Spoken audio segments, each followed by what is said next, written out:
il est raté. C'est raté. Salut à tous, bienvenue sur le JDH, je sais pas si on voit, bref. Bienvenue sur le JDH, le deuxième de cette année 2020 qui démarre sur les chapeaux de roue, les enjoliveurs comme on dit.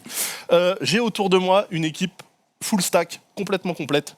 Deck incroyable, puisque regardez, avec ce nouveau plateau, on peut être 5 en simultané. Voilà. C'est beau la technologie. Pour ceux qui disaient ouais, j'ai jamais vu Chrono et Pépé en même temps au même endroit, ça se trouve c'est la même personne, nanana. Voilà, là on a la preuve. Ce sont bien deux engences totalement différentes. C'est comme le film Jumeaux avec Danny DeVito et Schwarzenegger un peu. Ouais, sauf qu'ils ont quasiment franchement la même. Si on t'avait mis toi avec lui, ah bah oui, là ça aurait été ça. Là ouais. Je sais pas qui est De Vito, je sais pas qui est Schwarzenegger, mais je sais que Pépé est là. Comment vas-tu, mon cher écoute, Pépé? je suis super content d'être là. Ça faisait un petit moment que je n'étais pas venu et je me suis dit tiens, on est tous rentrés de Las Vegas. Eh oui. On est tous frais comme des garçons. Tous ces nantis autour de nous. Plus frais que moi, comme Linda et moi. Tu meurs, j'ai passé en plus 6 semaines sur place aux États-Unis, donc j'ai un décalage horaire. Mais c'est pas grave. Non, mais je suis très content d'être là. On a plein de trucs à raconter. Je pense que là, côté Doliprane, on va y aller très très. Il va y avoir du symposium Pépé, du Pépé. Non, faudra m'arrêter, c'est tout. T'inquiète pas. Faudra arrêter le garçon. T'inquiète pas. À côté de toi, non, tu sais quoi, je vais passer de l'autre côté parce que c'est des revenants. Je reviens avec toi. Mélinda, très chère Mélinda, comment vas-tu? Écoute, tu m'avais manqué. Ça me fait plaisir de te voir. Le plaisir. Parce que la dernière fois j'étais là, t'étais pas là. Oui, en décembre. Je repars. On a des problèmes relationnels. Non, mais c'est surtout que vous autres, vous voyagez tout le temps. On va aux États-Unis quand il n'y est pas en fait. C'est un bon résumé. C'est ça. Elle l'a résumé. C'est exactement ça. On est partis, écoute, guinchés tous les trois. Parce dans que, les allées de Las Vegas. Jika aussi j'en étais. a retourné le CES. Ouais. On a retourné nos pieds surtout. Mais ça, oui, on a retourné les moquettes. J'imagine que le public a compris que du coup il y aura un talk légèrement orienté CES. Légèrement casino, Relativement casino totalement casino, Totalement casino, les bonnes adresses. On peut raconter à quel point c'est crevant un salon pareil. Ouais. Le CES c'est vraiment hardcore. Non mais on le fera, on va évoquer pas que le côté paillettes high-tech, on va parler aussi effectivement des sex shops et de tous les autres trucs, les massages. Bon, allez. Ok, ce qui se passe à Vegas reste à Vegas. Totalement. Et je termine évidemment ce tour de table avec l'inénarrable, l'ineffable, l'inarrêtable Chronoteka. Comment vas-tu? Ça va super, et toi? Ça va très très bien. Salut. Là, il dit déjà bonjour au chat. Il va faire du SAV pendant toute l'émission. Alors, regardez ce que Chrono m'a amicalement fourni. Un logo Razer rotatif pour transformer n'importe quelle machine en machine à 3000 balles. Ça marchait très bien avant l'émission. Il y a un effet Jérôme Bonaldi là, tu as bien réussi avant. Normalement, c'est censé tourner tout le temps en fait. N'importe quel PC coûte 3000 € désormais. Il suffit juste que vous mettiez ce truc. Alors bon, on a fait ça avec un scotch un peu merdique, mais bon. Voilà pour ce petit tour de table. Ça nous fait très très plaisir de vous retrouver. Et pour fêter ça, on va lancer les news. Carrément, c'est Sully à la régie. Du coup, il tape sur les machines comme ça. Donc on entend quand il appuie sur les boutons, ça fait bam comme ça. Alors, on va commencer avec Jika. Ah ouais? Par une nouvelle triste, j'ai l'impression, une nouvelle qui m'a fait monter les larmes aux yeux rien qu'en lisant le. Ouais, parce que voilà. Si vous avez plus de 30 ans, je pense même plus que ça, même moins que ça, je pense. Moins. Forcément, oui, c'est pas si vieux que ça. Microsoft a officiellement arrêté définitivement le support et les mises à jour de sécurité pour Windows 7. C'est terminé Windows 7. Enfin, c'est terminé. Bien sûr, si vous avez Windows 7, vous pouvez toujours l'utiliser. Oui, parce qu'en fait, on ne l'enlève pas de ta machine. Non, il se désinstalle pas, tu vois. Il prend son baluchon, il fait salut. Là, t'as Windows 10 qui tape à la porte.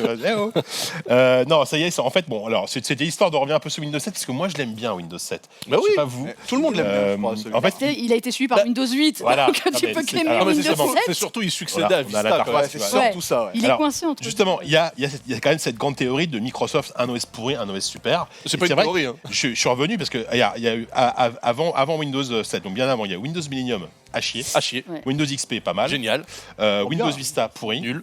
Windows 7 bien. Windows 8 bon. Alors. Il n'existe plus. Non, mais arrêtez. Windows 8, moi, dans mon cœur, il est toujours là. Bah non, mais c'était en termes d'interface, c'était.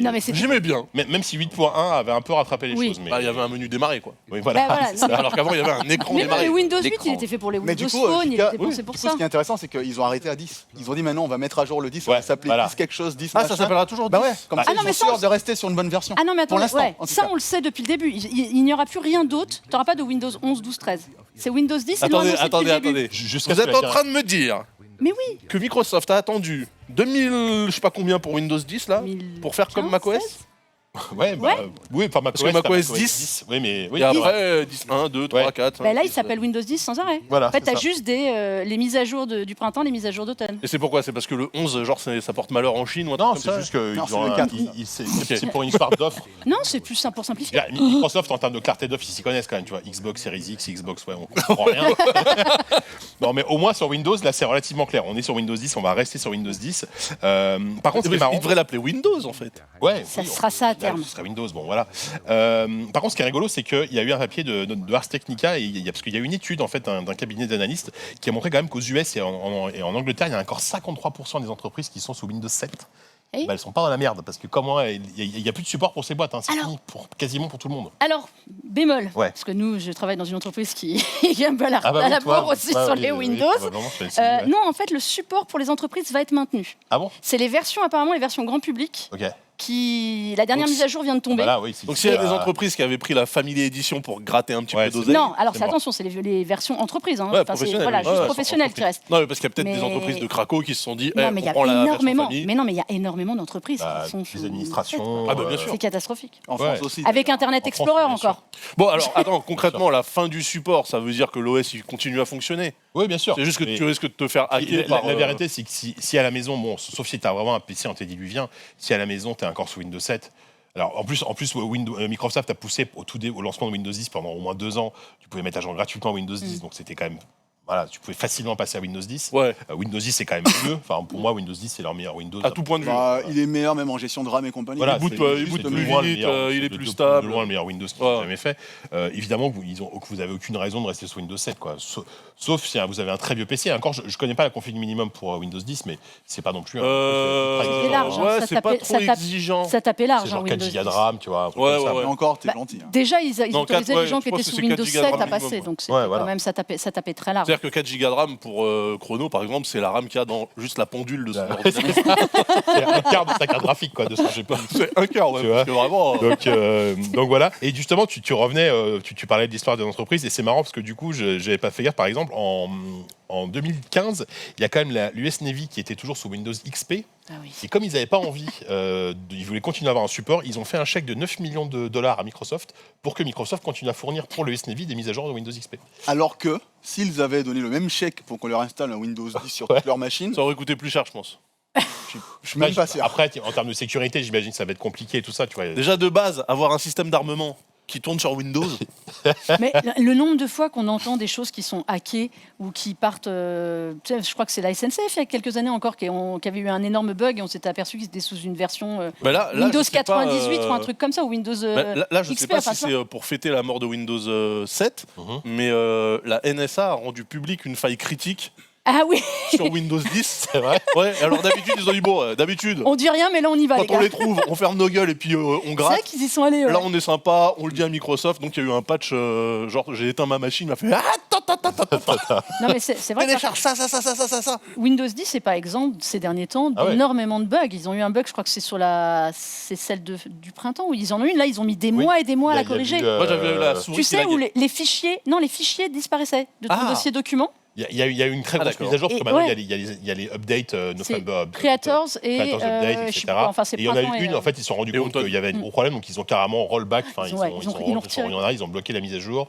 Pendant des semaines, ils ont patché le truc. Évidemment que c'est pas encore parfait. Et Windows 10, t'as toujours ce moment génial où tu veux juste éteindre ton ordi, parce que tu vas te coucher, et t'es obligé de mettre à jour, donc t'es obligé d'attendre un quart d'heure que ton PC se mette à jour avant qu'il Mais s'éteigne. non, parce que tu lui dis Ça t'arrive mettre à encore. jour et arrêter. Ouais.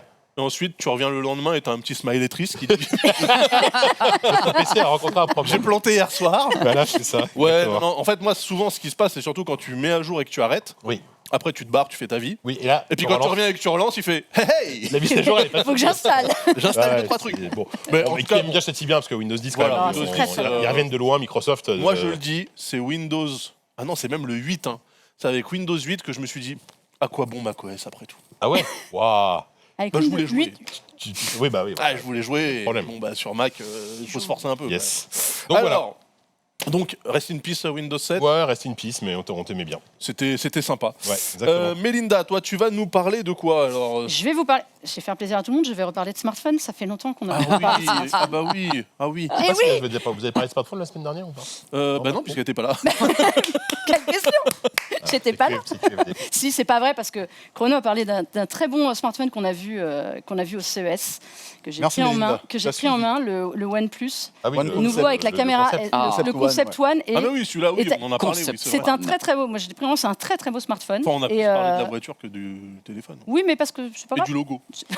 Ben, en tout cas, la caméra qui se cache, qui se masque, c'est très bien. Mais je ne vais pas vous parler de celui-là. Ah d'accord. Parce que le premier grand événement de l'année, c'est au mois de février, début février. Ce sera l'Unpack de Samsung, qui est la présentation des Samsung Galaxy S. Comme chaque année, ouais. C'est Unpack. C'est Keynote chez Apple et c'est Unpack chez... Le grand déballage. Le grand déballage. Grand déballage. Pour moi, c'est de la Tout le monde dit, on dit malgré tout Keynote Samsung. Ouais, on dira quand même Keynote. on appellera ça la Keynote Samsung entre nous. Okay. Voilà. C'est alors. le premier, donc c'est le 11 février à San Francisco. Comme l'année dernière, ils ont décidé de à San Francisco aussi, qui est comme chacun sait le siège de Samsung. Évidemment, qui est à 2 pas de chez Apple si les mecs veulent passer une tête. Donc, voilà. Donc Galaxy S, théoriquement S 20 11. Et en fait, non, théoriquement. Oui. Et 11. ce sera visiblement le S20. Donc là, ils ont sauté 2020, quand même divers. Eh ben, en fait, oui, c'est ça, c'est autre chose. Parce que tu sais, ils ont une nouvelle numérotation, parce qu'ils ont des Galaxy, enfin, c'est surtout dans la gamme A, 10, 20, 30, 40, 50. Et cette année, c'est en train de s'appeler 11, 21, 31. Là, eux, ils veulent pas, ils veulent S20 apparemment. À confirmer donc, au mois de février. Donc, il y aura 3 S20 comme l'année dernière. Un petit, un moyen, un grand, une entrée de gamme et tout. Mais c'est pas ça dont je veux vous parler. Parce que comme l'année dernière, la sortie des S10 avait été complètement phagocytée, éclipsée par l'arrivée du Galaxy Fold. Voilà. Enfin, l'arrivée. Alors, si, à ce moment-là, Il a tourné longtemps quand même avant d'arriver. La présentation à ce moment-là, voilà. Et cette année, ben, on risque quand même un petit bis repetita, puisqu'ils vont présenter un Fold 2 qui ne s'appelle pas Fold. Figurez-vous. Ça s'appelle pas Fold 2 non plus. Ça ne s'appellera pas Fold 2, que nous appelons Fold, parce qu'on se dit il va se plier. Donc ça, voilà, ça c'était le Galaxy Fold de l'année dernière. C'était un format de tablette qui se replie en fait en smartphone. Oui. Cette année... On appelle ça une brique également. Non, tu peux la lancer sur les CRS et en plus elle revient. Ça fait cher. Hein, pour, à 2000 balles le pavé, 2000 ça balles fait un le peu pavé, cher, mais les coins sont durs. Hein. Mais cette année, c'est pas du tout vers ce concept-là. On sait que chez Samsung, il y a environ 6 concepts de smartphones pliables en stock sur lesquels ils travaillent. Diagonale, on a dans tous les sens, tous les formats et tout. Okay. Cette année, attention, avis aux nostalgiques, nous allons revenir au clapet. Ah bah comme le Motorola Razr, ils ont un modèle qui a largement fuité et qui s'avère à mon avis vrai à 90%. Des fuites. Non, mais en fait même pas. Ils avaient. Ils l'avaient montré lors de la Samsung. Lors de la conférence développeur de Samsung. Ah oui, ils ont montré les pliables. De toute façon, ils avaient montré tous les formats possibles d'écran pliable. Là, ce sera un clapet. Donc, qui dit clapet dit qu'il ne s'appellera pas Fold, puisqu'il ne sera pas replié comme il. Il s'appellera donc Flip. Il s'appellerait Galaxy Z Flip. Ça, c'est le nom qui est avancé. À confirmer. Oui, mais t'aimes bien les noms à rallonge, donc tu vois, il n'y a pas de... Après, on dit que Microsoft, ils font chier, mais regarde-moi ça, quoi. Non, mais Galaxy Z... Alors, Z Flip. Juste un truc, ça sous-entend peut-être qu'il y a un Galaxy Z... Non flip. Non flip. Ah oui, bah oui, parce que le Galaxy Z, il n'existe pas aujourd'hui, le Galaxy Z. Galaxy Z, à ma connaissance... c'est ça quoi, du coup actuellement. Un clamshell, genre un clapet, peut-être, écran je ne sais pas. Mais voilà, donc, nous avons plein d'infos qui ont fuité, parce qu'il y a quand même des spécialistes absolus de la fuite sur Internet. On avait déjà dû, d'ailleurs, montrer dans le JDash, fin d'année dernière, des petites images de ce clapet. Donc c'est un écran qui sera intégral, du coup de 6,7 pouces. Ça fait un très grand smartphone quand même quand vous devez le replier. C'est comme le OnePlus quoi. Là, le Fold, pour vous donner une idée, c'était 7,3 déplié de diagonale. Là, il sera beaucoup plus, a priori, beaucoup plus long une fois ouvert. C'est-à-dire que replié, en fait, il fera la taille d'un smartphone normal. Ça va être un 39e. C'est un tout petit, tu sais, tu auras un écran à molette quand tu l'ouvres très grand. Sauf qu'à l'époque, souvenez-vous, pour les plus anciens, les vrais smartphones à clapet qui avaient toutes les touches en bas, là, tu as un écran intégral. Oui, non, mais d'accord, mais en le fait, but, c'est quand même que quand il soit plié, il prenne moins de place. Il pliera plié juste, à la moitié. Juste pour préciser la taille. Oui, si c'est la moitié, mais que tu augmentes la taille de la moitié en question. Non, 6,7, c'est déplié. Cette taille-là, tu vois. Déplié, il fera 6,7. Tu te rappelles le OnePlus 7 Pro que oui. j'utilise, c'est cette taille-là. Ah, c'est cette taille-là. 6,7 précisément. Sauf qu'il aura un autre, à mon avis, il sera peut-être plus étroit que celui-là. et du coup une chouille plus grande, mais il va se replier. Tu auras ton écran comme sur le Fold, tu auras un écran pour les notifications qui sera beaucoup plus petit évidemment que celui du Fold. Pour les notifications, les trucs... Sur le chat, on a Nervesta qui a certainement fait de la géométrie à l'école, qui nous dit ils font référence à l'axe Z, non ? Aux côtés de X et Y. C'est la profondeur, c'est ça Alors, oui, mais il faut savoir que le Z... c'est pas idiot. C'est comme un accordéon. Comme mais ça. alors Z, oui, il a raison sur un truc. Z, pour toutes les marques qui font actuellement, qui travaillent sur des prototypes de smartphones pliables, pliants, enfin comme vous voulez, dont apparemment Apple aussi, c'est un modèle qui revient très fréquemment. Le modèle Z, c'est une nomenclature qui est donnée au prototype pour ceux qui sont plus en format, on se plie sur la hauteur plus que sur la largeur. Alors le prix, parce que c'est moi qui ai juste, je te donne 2-3 specs confutés. Donc la batterie, ce serait 4380. C'est un petit peu plus que celle du Fold actuel, avec charge rapide. Alors par contre, le truc qui est étonnant, c'est que dedans, ce serait du Snapdragon 855 pour tout le monde. Il faut savoir que Samsung développe son propre Exynos, qui est pour le moment pour tout le monde, sauf les Américains qui ont du Snapdragon. Là, ce serait pour tout le monde du Snapdragon, mais du 855. Bah oui, c'est même pas le dernier. C'est pas le dernier. C'est pas le plus. Parce que c'est même pas le 125. C'est même pas le plus, mais on sait que le plus, il est fait pour les smartphones qui ont des velléités de gaming. Ouais, genre le OnePlus ou le Rockphone. Voilà, tout ça. Donc 855, c'est pas dingue, mais c'est pas le 865 qui a été annoncé fin 2019. Pourquoi ? Parce que le smartphone était déjà en pré-production.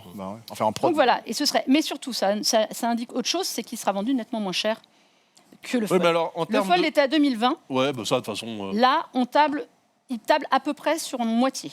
Donc on va se retrouver dans des prix, on pourrait se retrouver juste au-dessus des Galaxy S. Sur une échelle de Escobar à Galaxy Fold, on est au milieu, quoi. Ouais, mais par exemple, le Motorola Razr, qui est quand même un truc, vous vous rappelez, il a du Snapdragon 710 dedans. Oui, il avait quand même des specs un peu était cher et sous-motorisé. 1500 €. Celui-là serait a priori, je mets des guillemets, on verra ça au matériel, moins cher. Il tournerait autour des 1100 €. J'attends de voir si fermé, du coup, le Samsung sera aussi slick. Après, tu vois, ce sera un double capteur au dos. Enfin, il n'a pas non plus des specs de folie, mais c'est Samsung, donc on sait qu'ils mettront quand même. Ils en feront un truc potable. C'est un flagship quand même. Mais l'idée, c'est d'en vendre. Mais en fait, moi, c'est ça. J'ai une question. Pardon, je t'en prie. Non, mais l'idée, c'est justement quand j'écoute ça, est-ce que vous n'avez pas l'impression que Samsung lance ça exactement pour couper l'herbe sous le pied à Razer en disant écoute, je vais te sortir un truc, le Snapdragon sera meilleur, le prix sera moins cher. Ils ont tout intérêt. Ils ont tout intérêt. Et je te coupe le pied. Tu sais, ils ont tout intérêt parce que tu coupes l'herbe, le pied, la racine. Mais surtout, moi, je pense que tu as raison là-dessus. Enfin, là, en tout cas, sur leur gamme, sur leur nouvelle, c'est pas le Mate XS là où je sais plus comment il s'appelait qui va arriver. Alors le X Alpha qu'on est censé avoir, le XS qui est le prochain qu'ils vont annoncer au mois de mars. Parce que oui, nous celui avec l'écran qui fait le tour là. Alors nous on l'a pas eu encore. Il est sorti. Non, celui qui servait, tu t'étais moqué de moi là, qui faisait lanterne. Ah, c'est pas Huawei, c'est un Xiaomi. Mais il sort pas le Alpha. Le Mi Mix Alpha, il est que pour la Chine. C'est un cadeau de fin d'année pour allumer le sapin. Mais le Huawei Mate X qu'on n'a pas vu. Nous. Il a été retardé en France, on l'a pas le Mate. Il a été annoncé à Barcelone. Attends, mais ils en ont vendu 200 000. C'est celui qui se replie en deux, comme le Fold, mais à l'envers. Il est sorti qu'en Chine. Oui, ils en ont vendu 200 000 en Chine, aux dernières nouvelles. Ils en ont vendu qu'en Chine. Pas mal. 200 000 en Chine, je sais pas si c'est milliard. Par rapport au produit XS, si c'est beaucoup. Bon, après, il était plus cher que le Fold, faut pas oublier. Ouais, il était très cher. Il n'est pas sorti chez nous. Et là, ils ont déjà annoncé qu'ils allaient en présenter un autre au printemps.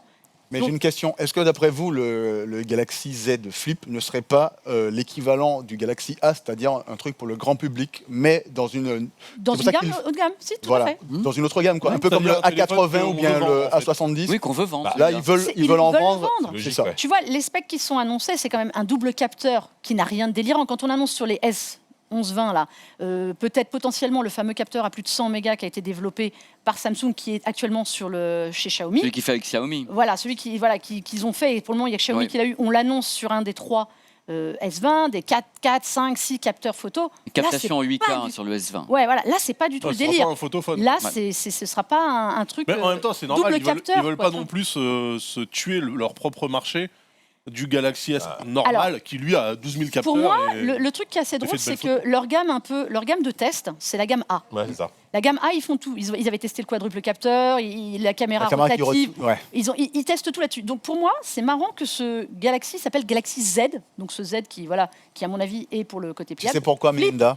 Et pas Galaxy A, parce que Galaxy A, c'est pas assez classe. C'est exactement ça. C'est exactement ce que j'allais dire. C'est un haut de gamme. Si tu vends Galaxy A, et même dans l'esprit des gens, le A80, 80 ou 90, 90. De toute façon, ils étaient ultra classe, mais le fait qu'ils soient nommés A, personnellement, j'ai pas envie de l'acheter. Mais c'est normal. Alors que ce sont ça fait très, prolétaire. très bons appareils. J'exagère, je plaisante. Parce que ça je fait plaisante. Je plaisante. Je taquine. Fallait bien qu'il le dise à un moment Non, donné. mais je taquine. Allez. Je taquine, Non, je taquine. Non, mais vous voyez ce que je veux dire. Chrono, ça devient naturel, fais gaffe. Je taquine, mais je après, taquine. il va être présenté avec les Galaxy S. Donc ça le situe quand même dans du haut de gamme. Tu vois ce que je veux dire. Mais son but, c'est Non, d'en mais vendre. alors, donc Tu vois, là, parce que jamais ils n'ont vendu 1 million de Fold. Toi et moi, on le sait bien. C'est rare qui Ça y est, c'est là. Le hand spinner est tombé. c'est un Acer en fait. Oh, dis donc. point. Et voilà. Comment tu traites le cadeau de... Passe-moi le hand spinner, s'il te plaît. Voilà. Non, je le garde, tu rigoles ou quoi? Je remets mon logo pour rajouter 2000 € de valeur marchande. Attends. Et en plus, on peut le mettre où on veut, regardez. Hop. Regarde cette collaboration. Double Acer, logo. Ouais, c'est une collab. Ah là, ça marche. ça c'est beau. Là, c'est non, Ah oui, Ah, c'est un ça bon marche de deal. moins en Il est moins. complètement En fait, en train de rayer. il est en train de rayer le châssis, il est en train de rayer le capot. Non, mais c'est du magnésium, vous inquiétez Ouais. pas. Alors, Donc voilà, c'était tout pour vous parler ok, de ça. et ça sort quand? On sait pas. On ne sait Février. pas. Enfin, annoncé en Présentation 11 février. À Barcelone. Est-ce que, non, juste avant, la avant. vraie... Alors avant, Barcelone, c'est à la fin, c'est à partir Oui, du c'est 24. l'emballe, c'est avant. Maintenant, Samsung, ils ne se collent plus au Mobile World Congress. Ils font leur truc avant. Ah, ils font un peu comme Il faut une Sony. Sony quoi. Mais, le est-ce voilà. mais c'est intéressant parce qu'on pensait que c'était l'année dernière, l'année du lancement des smartphones pliables. Finalement, ça a été un peu une année zéro. Bah, Est-ce que cette fois, ça va vraiment démarrer? Du coup, On part sur autre s'il y a chose. bien un acteur qui peut imposer Ah, bah, ce c'est format clair. au grand public, c'est Samsung. C'est Enfin, Samsung. Ils ont les moyens, Ils ont les... voilà. imposer, c'est le mot. Hein. Je pense que même si t'en veux pas, tu l'auras quand même. En même temps, ils ont genre plus Ah, de bah, le 3 choix. milliards de devices dans le monde. Quoi. Mais oui, non, mais c'est énorme. vraiment, c'est des monstres. Mais ils tentent. Et voilà. Et là, ce sera surtout plus abordable que le... À noter hein, que sur les 3 milliards, il y en a bien 1 milliard chez Frédéric Lu actuellement. Quand même, hey, faudrait qu'ils aient quand même le Yonkli d'or. Le Yonkli d'or, il est au 4e. Qui dort, ouais, c'est vrai. Chrono, c'est à toi, mon petit ami. Alors écoutez, Est-ce hier, qu'on j'ai enterre reçu. encore une nouvelle techno ou pas? Ah, mais on va espérer qu'elle va quand même se relever parce que Oui, ça serait pour notre bien à tous en tant que clients de la technologie, ce serait pas mal. On va parler un petit peu de Stadia. Fatalement.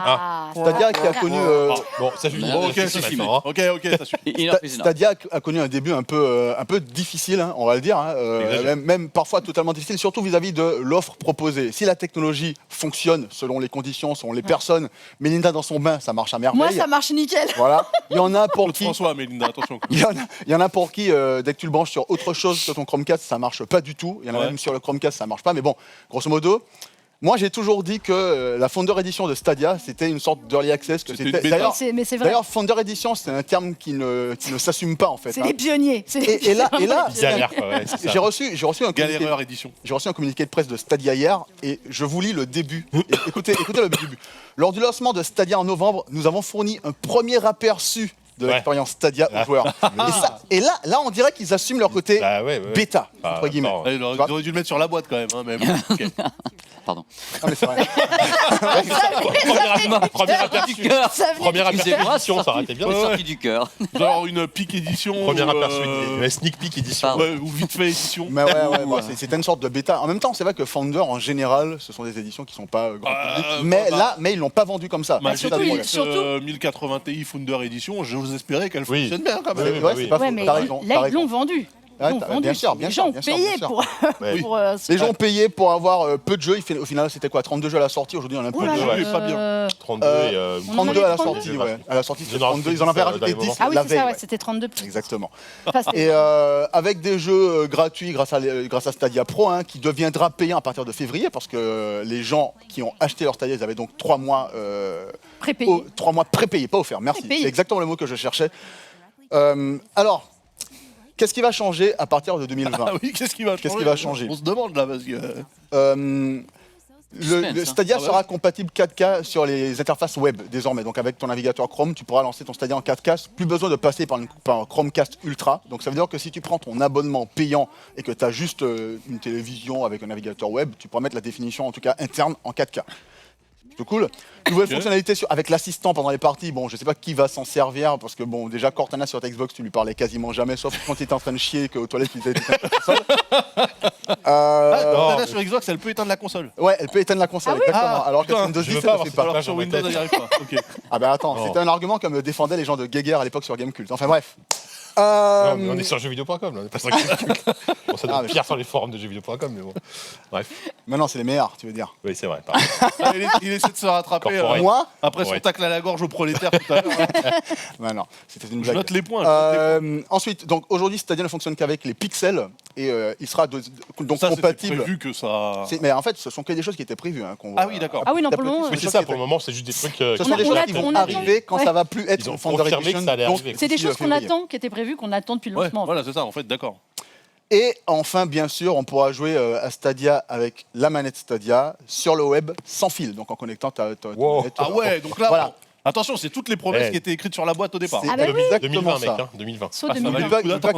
N'oublie pas que tu as donné de l'argent pour une Founder Edition, pas toi. J'ai donné 0 thune, moi. Alors là, pas toi. Mais un truc que j'ai pas payé, c'est ce truc-là, hein, parce que j'y croyais 0. Mais tu croyais pas du tout, ou tu croyais pas tu croyais à la technologie quand même. La techno, j'y crois. Ouais. Tu crois. L'utilisation et la pénétration sur le marché français, j'y crois pas du tout parce que faut la fibre.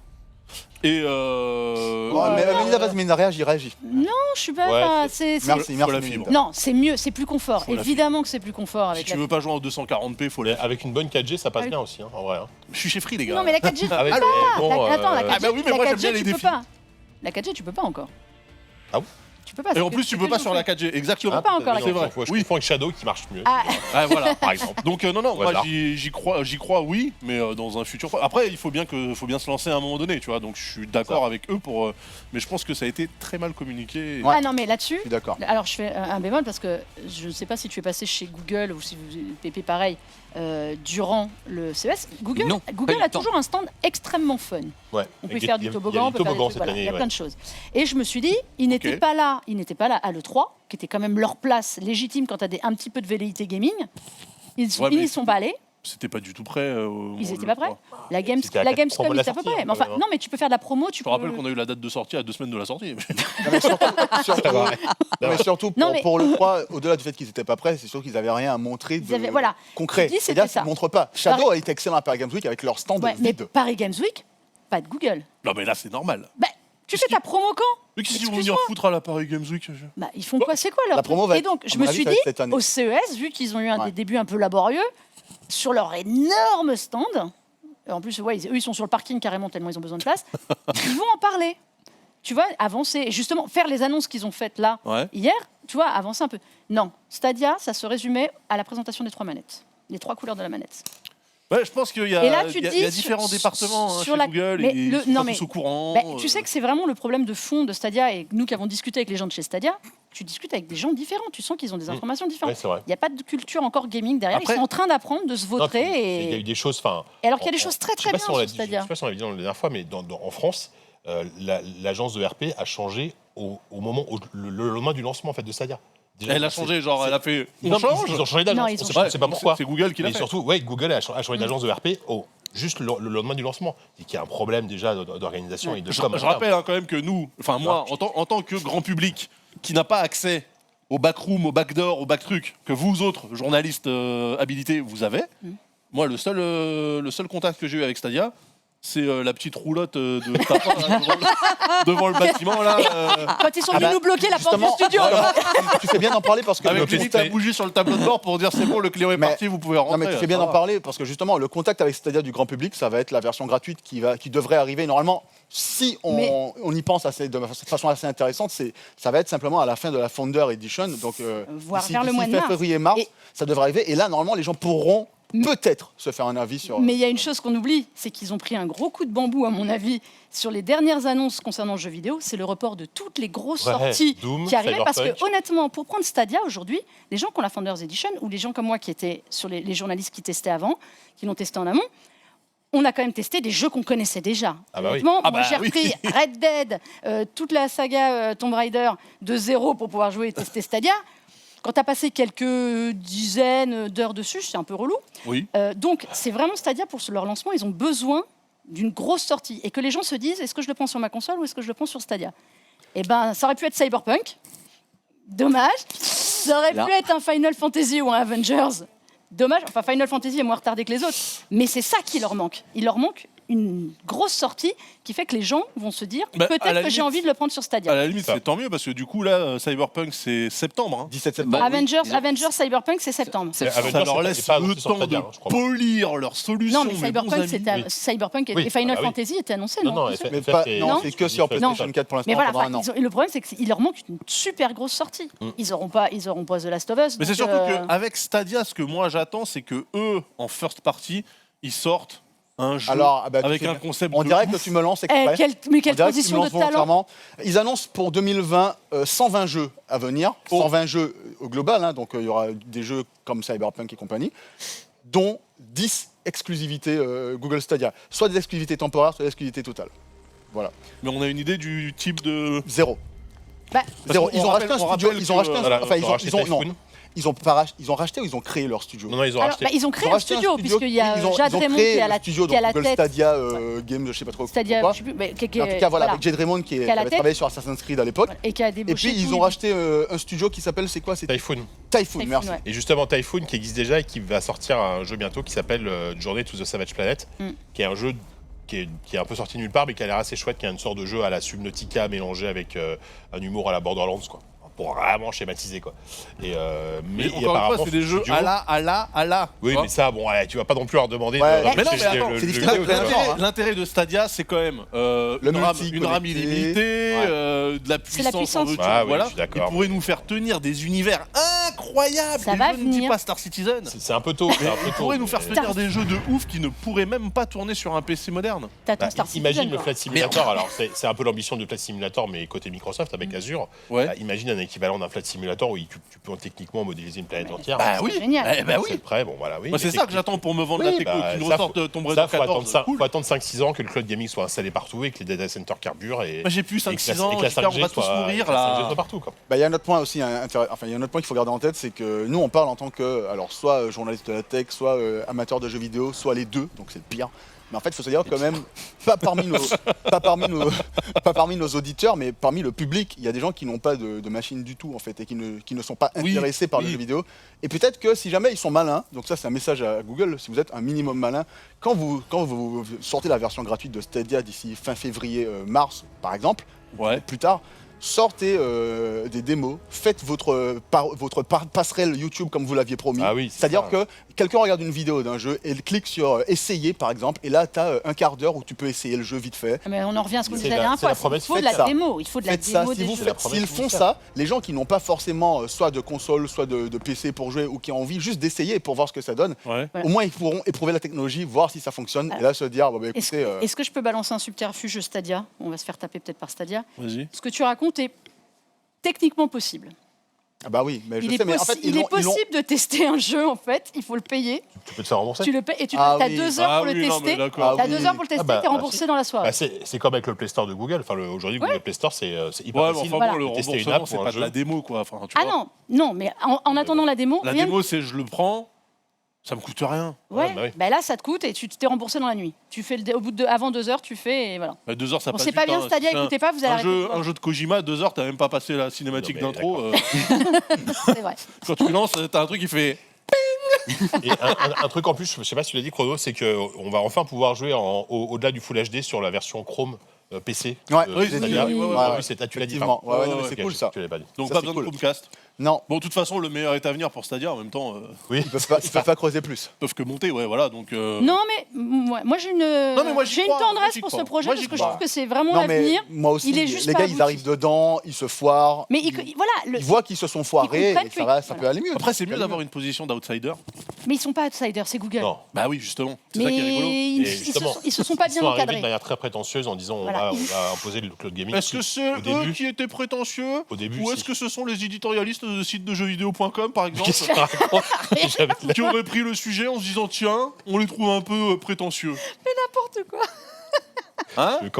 Je ne commente pas. Je pose la question aux seuls membres de la rédac. Ne lui réponds même pas. On a fait d'excellents papiers objectifs sur Stadia, sur jeuxvideo.com. Donc aujourd'hui, effectivement, Stadia, c'est quoi? Ce sont des jeux version console remaniés pour Stadia. Il n'y a pas de paramètres graphiques. Ton 12, 15, 18 teraflops, tu ne l'as pas. Aujourd'hui, effectivement, c'est limité d'un point de vue technique et d'un point de vue du catalogue de jeux. Mais demain, le meilleur est à venir potentiellement. Donc bon, on verra. Wait and see, comme dirait l'autre. Wait and see, exactement. Et surtout, wait and don't pay. Ça, c'est ça. Très bien, merci Chrono. JK, alors, on enchaîne vite, ouais, rapidos. Alors, au CES, on attendait pas mal d'Intel. Enfin non, on attendait pas mal. Il y avait Intel qui était là, qui a fait une conférence. Il n'y a pas eu d'annonce, il n'y a pas eu de grosse annonce, il n'y a même pas eu grand-chose. Il y a eu les NUC dont vous avez parlé la semaine dernière. Mais par contre, ils ont même présenté un peu, surtout à la presse américaine, et d'ailleurs moi j'étais même pas au courant, leur premier GPU. Il serait temps quand même. Leur nouveau GPU. Enfin, je crois qu'ils en ont fait il y a très longtemps de GPU. Mais bref, on va dire que c'est leur premier GPU. Retour au GPU. Leur retour au GPU, voilà. On en parle depuis un an. Ouais, mais alors pour le moment, c'est extrêmement nébuleux malgré tout. Ils ont montré, donc il y a eu plein de vidéos de Citricain parce qu'ils ont pu avoir des petites démos. Ça c'est le modèle XE-DG1 pour Discrete Graphic 1, qui est en fait un proto, et en fait ils expliquent que ce prototype, c'est plus plus une sorte de kit de développement qui sera envoyé dans les sociétés, notamment les studios de jeux vidéo, pour qu'ils puissent un peu taffer sur cette carte graphique pour optimiser le truc, pour voir comment marche l'architecture, etc. C'est basé sur leur architecture qui s'appelle XE. XE, voilà. Et là, ils ont notamment CES, les journalistes américains ont pu essayer Destiny 2 qui tournait avec cette carte graphique. Ils étaient relativement mitigés. Ils disaient que voilà, qu'en gros, Destiny 2 c'est quand même un jeu qui est pas extrêmement gourmand aujourd'hui, qui est plutôt abordable en termes de puissance. Ouais. Ça tournait correctement, mais c'était pas non plus incroyable. Là, ce qu'ils ont vu, c'est que c'est pas mal, c'est que ce modèle-là, notamment, a pas de connecteur d'alimentation. Donc, il est en termes de consommation, il sera a priori, il consommera pas plus de 75 watts. C'est un petit GPU. Voilà. Et en fait, alors ce qu'il faut savoir, c'est qu'en fait, c'est basé en fait sur la puce, l'IGPU, ce qu'on appelle l'IGPU, donc le GPU intégré qu'il y a dans les puces mobiles Tiger Lake aujourd'hui, donc sur les PC portables. Les tout derniers, quoi. Les tout derniers, là. Enfin, même, ça m'a juste été annoncé.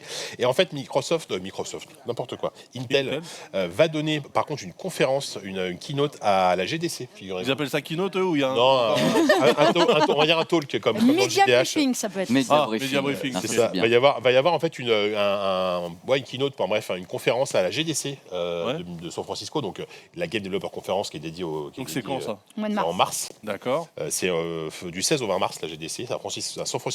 C'est d'ailleurs très très intéressant en général pour suivre les évolutions techniques. Il y aura notamment par exemple le studio qui a fait Forza qui va donner une conférence sur le ray tracing.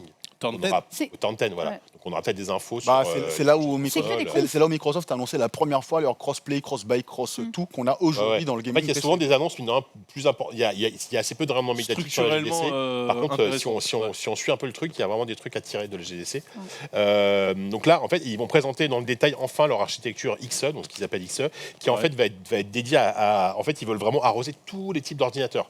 Du PC portable et du petit PC bureautique pour un truc basse conso, de la machine gamer, on va dire vraiment classique avec un bon pros pour jouer, et même jusqu'à des gros calculateurs, des très grosses machines pour du rendu 3D, des trucs vraiment professionnels. Comme Xeon. Peut-être, je ne sais pas. Donc voilà, ça c'est un peu, ce qu'on attend. Pour le moment, ce qu'on a vu là, c'est vraiment pareil. Tous les citricains disaient, on a vraiment eu très très peu de détails techniques sur cette proto qu'on a vue. On a juste pu tester des jeux, c'était pas mal, mais c'était pas non plus bluffant. Mais ça sort. Alors, c'est prévu quand même d'avoir. Non, pour le moment, on ne sait pas. En fait, pour le moment, ils y vont vraiment à tâtons. On sent qu'ils prennent leur temps, et limite tant mieux, quoi.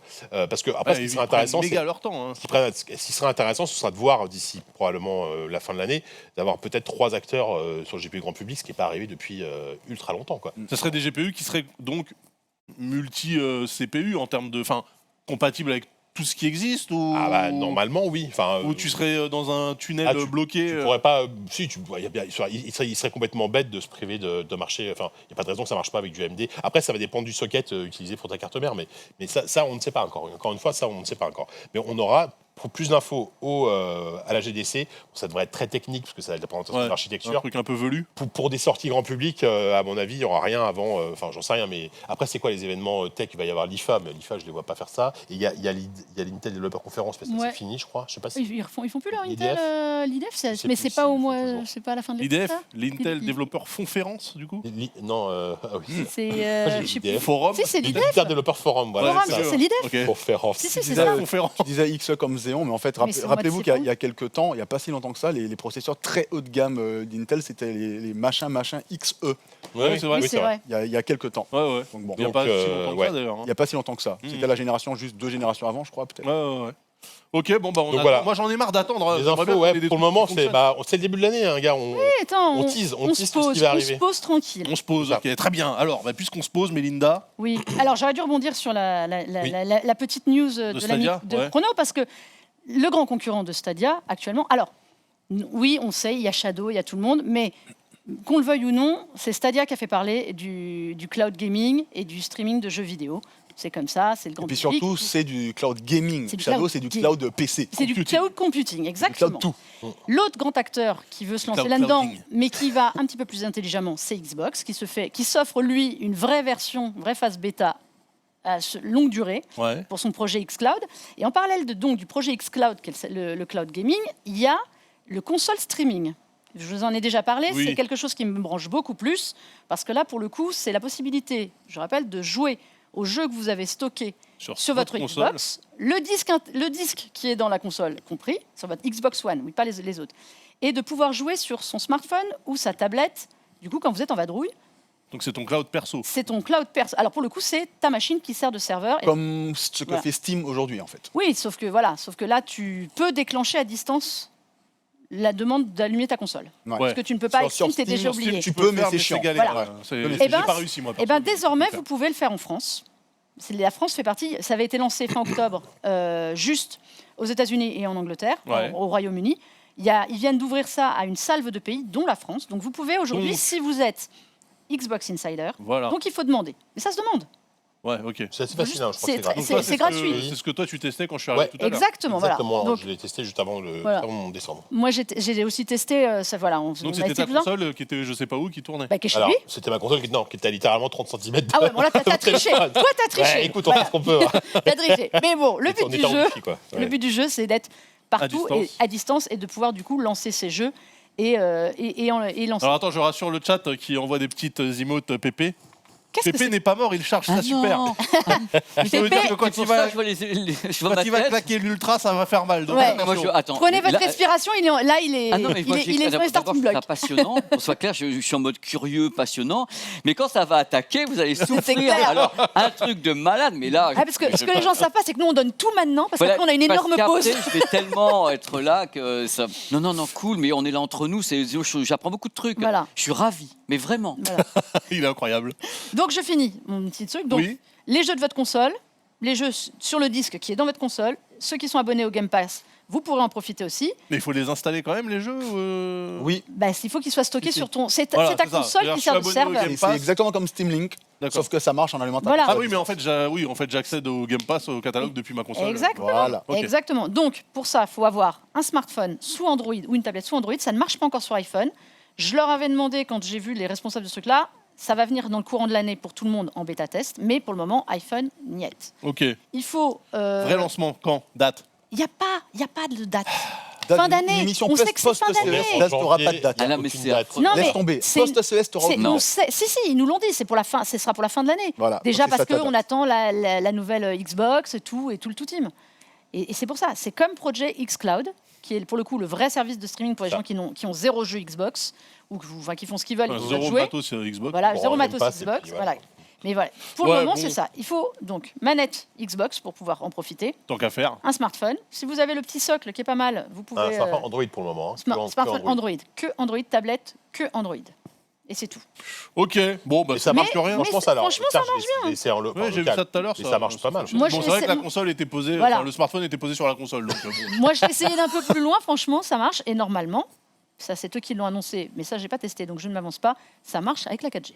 En plus, vu qu'on parle de Microsoft, si avec Steam, à 400 km de chez moi, j'ai pu jouer à Sekiro sans lag, c'est pas Microsoft qui va pas réussir. Ouais, moi j'avais fait ça avec des serveurs Azure à l'E3 notamment. Ouais. Bah oui. Voilà, non, ça va marcher. T'es confiant. Voilà. Avec Steam, ça marche, mec.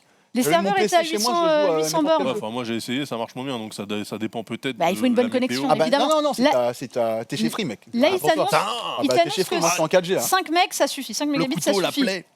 Il est chez Free, Melinda. Mais 5 mégabits, ça suffit pour le faire fonctionner, ils annoncent. Et ils conseillent quand même 9. On n'est pas dans des débits délirants quand même. Ouais, on n'est pas à 30. Je sais qu'il y a des gens qui pourront pas. Ne m'insultez pas tout de suite, je le sais. J'en connais. Toi, t'es plutôt respectueuse du prolétariat, contrairement à d'autres gens. Mais c'est parce que tu vois, j'aurais pas la même machine. non, mais les gens sur le chat, ils me connaissent, ils savent que c'est une plaisanterie. Allez, on termine ces news avec la dernière news de mon ami Chrono qui va parler enfin d'un sujet qui est concret, un sujet que j'adore. Bon. De quoi on parle? Avec des prix et tout.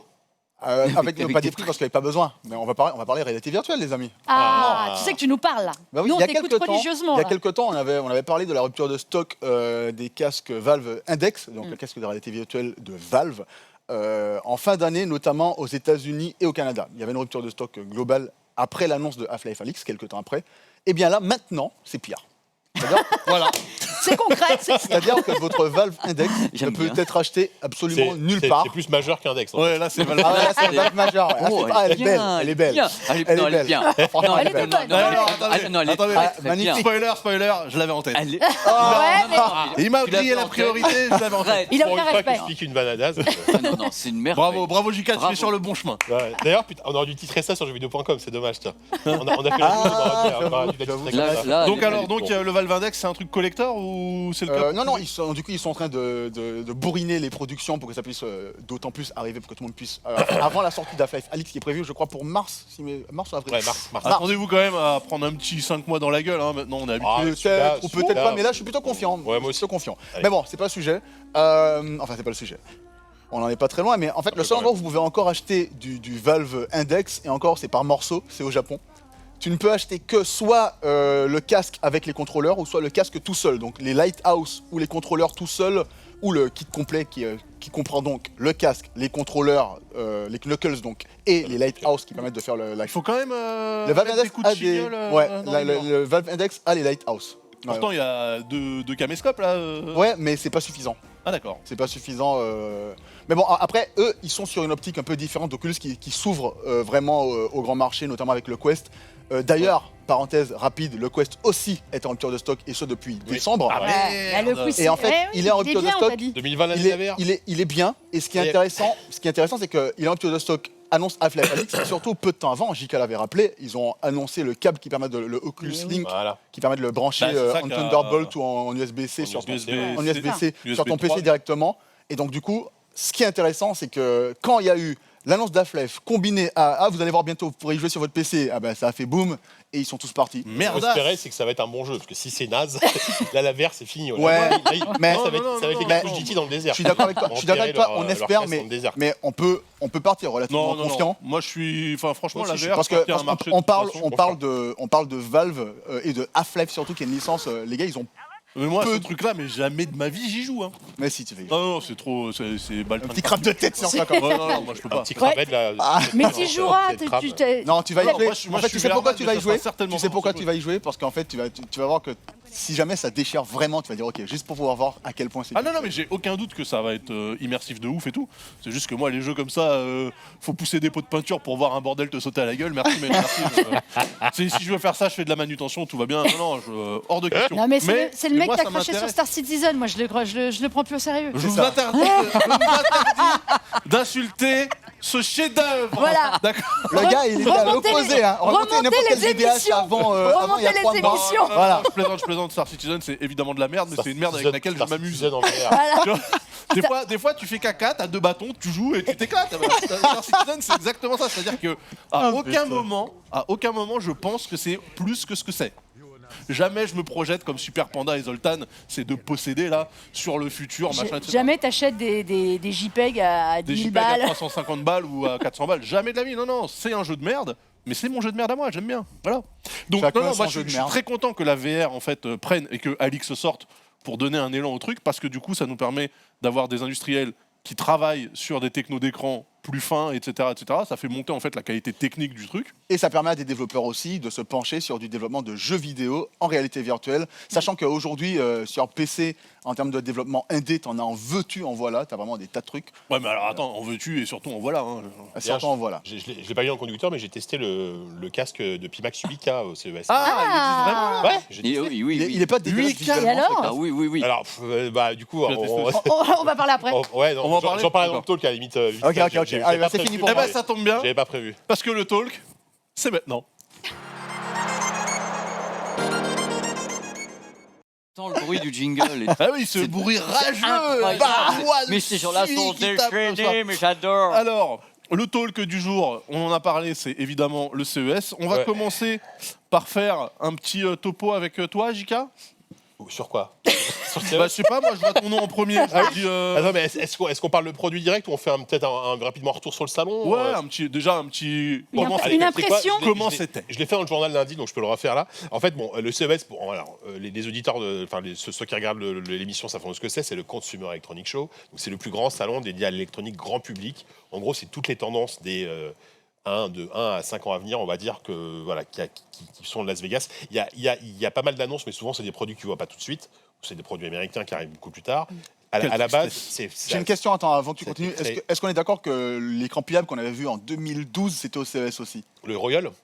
Non, genre il y a longtemps. LG, là, c'était le LG, ouais. Ah oui, le Flex. C'est le CES. Ah oui. Ouais. C'était au Ouais, CES. c'est au CES. Ouais, c'est Typiquement, toujours les là-bas écrans pliables, qu'ils c'est posent le CES. C'est le CES. Les télés, c'est CES. À la base, c'est un salon électronique grand public. Hein. À la base, c'était pour montrer des télés, des machines à radios, des magnétophones. Historiquement, c'est un salon télé. Hein. Historiquement, Ouais, c'est un salon Historiquement, c'est un salon D'accord. télé depuis le c'est un début. C'est salon d'image. d'image, quoi, Depuis le vraiment début. purement. C'est image. Donc voilà, et donc c'est à Las Vegas. Et ce qui est rigolo, entre guillemets, c'est que comparé à un Mobile World Congress, un IFA, même un E3 où tout est au même endroit, le CES, c'est le salon, c'est toute la ville. C'est-à-dire que tu as littéralement plusieurs pôles de salons dans la ville. C'est ce que j'avais demandé. Tu as le Convention Center C'est l'enfer. à l'est, si je ne dis pas de bêtises. Tu as le Venetian, donc, qui est un peu plus au nord. En fait, tout se fait sur Las Vegas Boulevard, donc ce qu'on appelle le Strip. Et par exemple, pour aller du Venetian au Convention Center, à pied, tu peux pas parce que c'est pas possible, tu mettrais 2 heures. En taxi, c'est galère. Enfin, bref, c'est super chiant à couvrir parce que tu peux avoir un rendez-vous au Convention Center, puis une demi-heure après, tu te rends compte que ton rendez-vous il est au Venetian. Donc, tu as intérêt à t'organiser vraiment. T'as quoi, des petites trottinettes Et dans tous les hôtels, Ouais. tu as maintenant les marques qui sont installées dans les hôtels. Voilà, Donc on tous passe les notre hôtels. temps à parcourir des kilomètres et des kilomètres. Donc c'est un salon dans la ville en fait. Ah bah, la ville et le salon. La ville et En le fait, salon. ça ressemble un peu, pour une comparaison qui est à chier, ça ressemble un peu au marché de Noël, de Strasbourg par rapport au marché de Noël un peu C'est un partout peu ça, ailleurs. ouais, en termes de monde. En Ah tout ouais, cas, pour La faire ville devient le marché de Noël D'accord. quasiment. circuler, ouais, C'est l'enfer. c'est- Mais même les habitants là-bas, Alors ils deviennent comment fous. vous vous déplaciez d'un truc à l'autre à Bah, pied, Uber, Vive les Deltaplan? VTC, vive le Ouais. tram. Ah bah, de toute il y a façon, si d'un bout à l'autre, t'as le 2020. monorail, Ouais. déjà. D'un côté, mais pas de l'autre côté. de Donc si t'as rendez-vous de mais l'autre d'un côté, t'es mal. bah, moi, Ah, le personnellement, monorail il va que dans un sens? non. Ah, enfin, il Sur va la que d'un moitié côté de la des, ville. des- ouais, Ah d'un ouais, côté d'accord, du ok. boulevard. Non, mais par exemple, ça dépend des rendez-vous. Moi, j'ai essayé justement d'éviter les hôtels. C'est-à-dire qu'il y a en effet des rendez-vous. Je fais des rendez-vous chez Dolby dans les hôtels et autres, mais globalement, je suis concentré sur le Convention Center avec les halls à côté, donc attenant. Déjà, rien Parce que là, que- c'est immense. Hein, rien Parce le que Convention Center, sincèrement, C'est trois humainement, je pense qu'un journaliste seul ne peut pas couvrir le CES. Non. C'est-à-dire c'est Bah, moi, impossible. Il je faut suis seul, 15 mais- jours, Moi aussi, 3 on fait semaines. pas tout. Mais moi, je me Il faut focus pas. sur le gaming, Tu ne peux pas. ouais, ouais. Donc il faut que tu fasses des choix. Alors chacun en fait.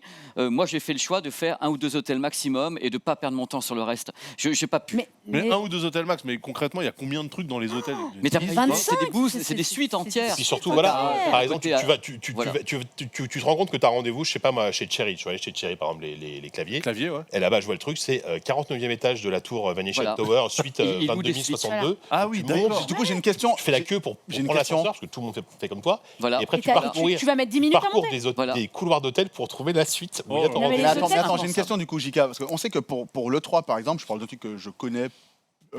Parce que, enfin, vous allez voir où je veux en venir. Ouais. Pour l'E3, en général, tu dois payer ta place à l'intérieur, etc. etc. Le CES, je sais que Quand t'es exposant, tu veux dire quand t'es exposant. Oui. Au CES, je sais que tu dois payer ta place aussi parce que le gars qui a présenté sa patate, il a dit que ça coûtait 1000 balles pour Mais pouvoir oui. exposer. Du coup, quand il expose, Non, mais il expose au Convention Center, lui. C'est Convention Ah, Center. Alors c'est lui, ça. il Ah, il ok. expose même Voilà. sur l'Oreca Park. D'accord. Le Rega Park, c'est la French Tech.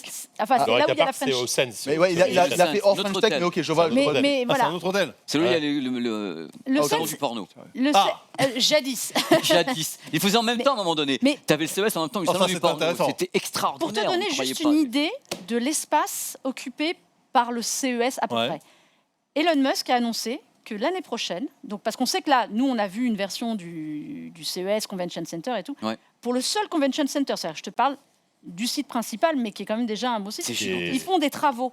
Là, ils vont tout péter, ils vont le refaire, il va être encore plus grand. Elon Musk construit un tunnel sous le Convention Center, le futur, avec ses navettes, tu sais, là, autonomes, pour qui ouvrira fin 2020, enfin pour le CES 2021. On en est là. Ça fait plus de 3 km de long, ce qu'il annonce là. Pour aller, en gros, le Convention Center, rejoindre peut-être le Sands. Mais c'est surtout pour occuper la future surface du Convention Center. Ça te donne une idée, je veux dire. Tu vois, on en est à mettre un tunnel automatisé pour transporter des voitures et des gens. Et puis j'imagine, vu le monde, contre-productif du coup d'avoir un truc aussi grand. Pour moi, ça l'est. Je trouve que ça va trop loin. Pour quelqu'un comme Pépé qui est très spécialisé en plus vidéo et son, tu peux centraliser le Convention Center. Les halls. Le gaming, ils sont dispatchés, ils commencent à être dispatchés dans des hôtels. Moi qui suis sur du généraliste et donc aller voir tout. Je ne sais pas où donner de la tête. Très honnêtement, à la fin de la journée, je sais plus où je suis allé. Que mon planning soit ultra serré, ultra pointu, dans le sens où, genre, ce matin, je reste au Convention Center. Cet après-midi, je prends tous mes rendez-vous au Venetian, par exemple, au Sens. Tu sais que tu vas et puis cet après-midi, je vais au Mandala Bay. Parce que sinon, tu vas faire l'essuie-glace. C'est vraiment un salon très. Et moi, là, c'était mon deuxième, donc je me suis pas fait avoir. La première fois que j'y suis allé, je me rendais pas compte. Vraiment, à un moment donné, j'étais perdu dans des suites d'hôtels, dans des couloirs. Non. C'est mon 26e. Ouais, putain, respect. J'ai commencé à 20 ans. Alors, j'ai commencé à 20 ans. Respect. Mais tu sais qu'ils ont des médaillons, les gens qui commencent à 30, un médaillon. Ah non, tu en as avant. Ah bon, mais moi, ils m'ont rien donné. Mais Pépé, faut le demander. Tu as des médaillons et un accès. Et je l'ai vu grandir, j'ai vu des choses, parce qu'en fin de compte, quand j'ai commencé à 20 balais, j'ai commencé presque au début où il y a eu, j'ai vu le lancement officiel du DVD. Par exemple. Ah ouais, non, mais c'est une anecdote. C'est génial. J'ai une anecdote sur le DVD. Parce que je savais qu'ils annonçaient le DVD. Et on était rentré chez Toshiba, qui lançait le DVD au CES. On n'avait jamais vu le DVD. Et en effet, on s'est pointé dans une pièce. On était, entre guillemets, j'avais de la chance, je connaissais les gars de Toshiba Japon. On rentre dans une pièce où tu avais la machine qui était énorme. Et il te passait un DVD. Mais ce que tu ne savais pas, et que j'ai vu après, parce que je suis un gros fouineur, c'est que sous la table, tu avais une sorte d'énorme tour, une énorme PC qui faisait tourner le bousin. Le DVD, c'était ce qu'ils avaient mis en haut. Ils n'avaient pas encore réussi à miniaturiser. Donc, regardez, on a lancé le disque avec la bécane. Je dis, mais vous foutez de ma gueule, il y a un truc qui tourne en dessous. Oh, vous inquiétez pas. Et toutes les fils étaient reliés. Et les mecs, ils étaient là. Et même chose après, quand ils ont lancé. C'était en quelle année, ça, du coup? Donc 95 ou 94. Avant l'arrivée au grand un de mes public. premiers. Le grand public, les DVD, c'était plus début 2000. Mais de toute façon, c'est un salon. Le grand public, Ah non, le DVD était en 95. Parce que la PlayStation 2 est sortie en 95. Non. Ah non, c'est le grand public. Deuxième moitié des années 90. La PlayStation 2, c'était en 2000. Le DVD Europe, 95. C'est 95. Mais oui. 94, lancement à Las Vegas. C'est avec l'arrivée de la PS2 que ça, c'est pour moi, que ça s'est démocratisé. Le premier lecteur, c'était. Oui, mais les lecteurs, c'était fin de. Moi, par exemple, qui a eu une PS2 tardivement, j'avais une platine DVD. Non. Mais c'était pas ultra cher. À ce moment-là, j'étais aux années laser. Donc on traitait, j'étais au magazine laser, on traitait les premiers lecteurs. Et donc j'ai vécu ça, j'ai vécu les premiers écrans plats également. Donc tu sais, quand tu avais 25 ans, tu as vécu le début du Full HD, le début de l'Ultra HD, toutes les annonces sont faites là-bas. Et on parlera tout à l'heure justement du 8K. Et toi, chaque année, quand tu y vas, je m'éclate. C'est vraiment comme si c'était la première Mais moi, fois. c'est la fête. C'est Noël pour moi. Oh, putain, mais je m'amuse. Mais comme le premier jour. C'est fatigant, mais ça reste. Mais si je faisais pas ça, j'arrêterais mon métier. Non, mais si quand j'étais tu pas le fais 26 fois, tu dis. Mais tu t'en fous, c'est pas la même chose à chaque fois, mon lapin d'amour. Moi, je suis d'accord avec Pépé. On n'est jamais lassé. Si on commence à y aller en se disant qu'on n'a plus cette curiosité d'arriver comme des gosses à Noël, faut arrêter. Merci Mélinda. Après, oui, il n'y a pas d'effet waouh cette année, pas plus que les années. Ah, ça n'a rien à voir. Excusez-moi, les gars. Non, c'est pas la. Moi, j'ai fait 2 PGW, j'ai dit, mais. Non, mais plus jamais. Mais s'il n'y a pas d'innovation. C'est bien, mais c'est. Voilà, c'est. Ah, bah d'accord. Tandas, tu vas voir la bande. Excusez-moi de comparer avec des choses que notre lectorat mais non, mais ça a ses avantages, la Paris Games Week, mais c'est pas en termes d'innovation. Non, mais c'est pas possible. Technique Rassemblement National, mon gars. Oh, il est brosser les pauvres dans le sens du poil. Je prends des notes, moi, je prends des notes. Tu vas voir tout à l'heure la boucle vidéo là, que j'ai fait pour l'émission, tu vas voir un peu la mise en scène. Bon, justement, est-ce qu'on commence avec Pépé? Comme vous voulez. Hein. Vas-y. Mais parce que vous faudra m'arrêter. Non, mais en plus, ce serait bien qu'on parle un peu de TV. Mais parce que le truc, c'est que je vais lancer un truc, mais surtout poser des questions. Parce que mon truc, c'est que les monologues, moi, ça me fait un peu chier. T'inquiète pas. Mais surtout la télé, alors là, pour lancer Pépé, mettre une pièce dans la machine, la télé, moi, sur ce que j'ai vu de cette année, c'était là où il y avait un peu plus d'originalité par rapport au reste. Ils sont lâchés, mais... Il y avait des choses au-delà de la simple notion de 8K. Ouais. Déjà, est un truc on va important, mais voilà. Truc. Bah alors vas-y Pépé, c'est parti. Et puis n'hésitez pas, le Pépé, je vois pas les petits loulous du chat, donc je vois pas les indications, donc j'en sais rien du tout. Des questions donc le truc c'est que, comme je vous l'ai dit, historiquement, le CES, c'est vraiment de l'image depuis le début. C'est-à-dire qu'ils travaillent les écrans, la projection, tout ça. Et cette année, le gros boom, c'est ce que je voyais arriver par rapport à l'année dernière où déjà c'était en prémisse, c'est que c'est l'année des JO. Bah oui. Et JO dit changement image. de techno d'image. Voilà, démonstration technique. Voilà, c'est-à-dire que les JO, c'est toujours un tremplin extraordinaire. On sait qu'il y a des centaines de millions de personnes qui vont regarder. Et les JO se passent à Tokyo. Alors là, Tokyo qui a travaillé sur la définition 8K en 1995. Pardon ? C'est quand ils ont créé la définition 4K. C'est-à-dire au moment du DVD, ils étaient déjà Ils ont créé, il y a les vidéos sur ma chaîne où j'ai interviewé les gens de Sharp qui sont partenaires. En 95, le Japon avait déjà le travail sur la 8K, la définition qui était donc fixée, 7180, enfin 4320 était fixée en 1995 au Japon. Alors attends, il y a des gens qui, je te coupe, avec plaisir. Il y a des gens qui disent JO égale 8K, pourquoi ? Alors je vais expliquer, parce que c'est la première fois qu'ils... Ah oui, ils ont raison de poser la question, les loulous. C'est la première fois qu'on filme une manifestation sportive intégralement en 8K. Caméra Sharp au Japon, la NHK, qui est donc la plus grande chaîne japonaise, va s'occuper de ça. Et ça fait 1 an que le Japon a sa chaîne 8K de la NHK avec une télédiffusion par satellite. C'est-à-dire que déjà, les Japonais ont accès au 8K depuis 1 an. Donc avec 12 heures d'émission, ça passe à 18 heures d'émission, avec des documentaires, la télédiffusion. Donc eux, c'est réel. Également, ils irradient sur toute l'Asie, c'est-à-dire qu'il y a à Hong Kong également, il y a le relais. Il y a le relais en Chine, dans certains endroits, à Singapour. Donc l'Asie est déjà prête pour le 8K, mais ils n'avaient pas cette impulsion qu'ils vont avoir avec les JO, cette visibilité mondiale, d'avoir un beau logo 8K sur tout ce qui va être diffusé, avec le Japon qui gère entièrement donc la captation, qui gère entièrement la post-prod, donc ils sont capables de faire des ralentis en 8K avec des hauts débits et autres, et balancer ça. C'est incroyable, on va voir les contractures. Alors, le truc, c'est que les Japonais ont une très bonne façon de voir. Ils disent, nous, on va filmer en 8K parce on mettra une caméra en fixe sur les plateaux, devant les cours par exemple. Comme à Roland Garros. À Roland Garros. Et le 8K a une telle définition que c'est pas la peine d'avoir un caméraman, on peut zoomer dans notre image sans avoir de déperdition parce qu'on a 33 millions de pixels. Ah, t'as pas besoin d'avoir un mec qui. Tu n'es pas la peine de balayer. Tu peux balayer numériquement avec un joystick à l'intérieur d'une image 8K et comme ça avoir directement des plans plus travaillés, des trucs où tu peux avoir beaucoup plus de souplesse de production. Donc en gros, c'est comme quand tu prends une photo en 48 millions de pixels et que tu croppes à l'intérieur. Voilà, tu croppes à l'intérieur. Et là, ils ont une telle matière. Alors donc, en effet, cette année, c'est le lancement des JO. Donc du coup, tous les fabricants sont devenus fous, ils sont asiatiques. Donc l'idée, c'est d'envahir le monde de téléviseurs 8K, de vidéoprojecteurs, tout ce que tu veux. Donc là, ils sont lâchés comme des fous. Melinda, il y avait donc la 8K au CES, c'est comme la 3D au CES. Non, j'ai pire que ça comme phrase. La 8K au CES cette année, c'est comme la 4K il y a 3 ans. Oui, j'ai envie de te dire, si tu n'avais pas de la 8K au CES, tu avais un peu raté ton CES. Tu avais raté ton CES. Ils avaient des logos gigantesques partout, les Hisense, LG, Samsung, toutes les marques misaient entièrement là-dessus, en diffusant des images, bien sûr, de Jeux Olympiques, trucs comme ça, en disant c'est maintenant. Et j'ai une annonce, parce que là, je me suis renseigné beaucoup. Il y a des marques qui lanceront en 2020 des téléviseurs 8K 75 pouces à 3 500 €. C'est-à-dire qu'on est en train de repartir avec quelque chose où c'est le prix 75 8K 3 500. En fait, c'est relativement peu cher. C'est-à-dire qu'ils veulent faire la balance. Super pas cher. L'idée, c'est qu'ils essaient de faire la balance sous les 18 mois entre le 4K et le 8K au même prix. Sous 18 mois. Mais parce que c'est l'effet. Ils veulent faire la balance. Quand tu auras ton écran 8K 75 pouces OLED.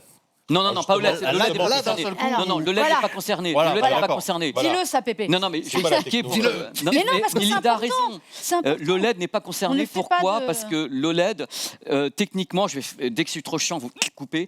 Techniquement, fabriquer une dalle OLED qui contient 33 millions de pixels et 4 fois plus de sous-pixels à l'intérieur. C'est extrêmement compliqué technologiquement. Le prix qu'ils peuvent faire pour de l'OLED en 8K, c'est 30 000 €. Ils n'arrivent pas à descendre pour le moment. Wow. Tu ne démocratiseras pas à la 8K. Ils ne peuvent pas avec l'OLED. Ils ne peuvent pas avec l'OLED démocratiser le 8K. En LCD, le LCD c'est facile. Le LCD, il y a du recul, on sait serrer les points, on sait plaquer le rétroéclairage. Ils peuvent, à mon avis, les marques qui veulent faire 3500 à 4000, c'est Hisense. TCL, les Chinois sont déjà à fond dessus, ils prendront des dalles Sharp ou Samsung, ils essaieront de customiser. Donc ça veut dire qu'à un moment donné, on aura des écrans 8K chez Bollinger et Darteye. Ils sont déjà. Mais par contre, on aura toujours pour l'OLED, on plafonnera à la 4K. L'OLED ne peut pas avoir un prix intéressant pour du 8K en grande taille ou même en petite taille, c'est très compliqué. Ils fabriquent à la main presque, chaque exemplaire. Ça veut dire que les gens auront l'impression que l'OLED est moins bien. Non, mais il faut attendre 3-4 ans. Mais il faut expliquer un truc parce que là, justement, là par exemple, ce téléviseur, c'est le premier 48 pouces LG. Il est fait pour le gaming, c'est Nvidia qui est derrière. Il sera à moins de 2000 € ce produit en 4K avec donc il est en 4K 120 Hz avec G-Sync à l'intérieur et c'est un produit, on va voir justement les logos. Voilà le problème de l'OLED. Regardez le nombre de pixels qu'il faut installer. Les Lightwave, les Lightwave, c'est les sous-pixels et les pixels. Ils ne peuvent pas faire ça avec du LCD. Alors il y a également, on verra tout à l'heure dans ce qui passe, des tas d'essais pour des téléviseurs. Moi, j'y crois pas, ces trucs-là. Les quoi Quand c'est trop beau comme ça, après t'es chez toi, t'es toujours déçu. Moi, j'y crois pas.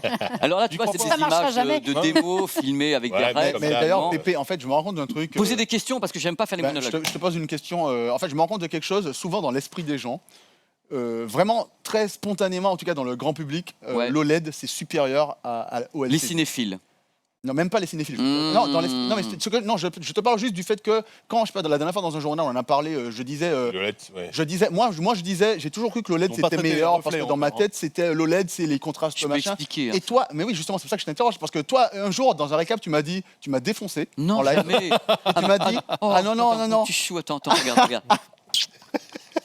Non, mais ça m'a fait plaisir.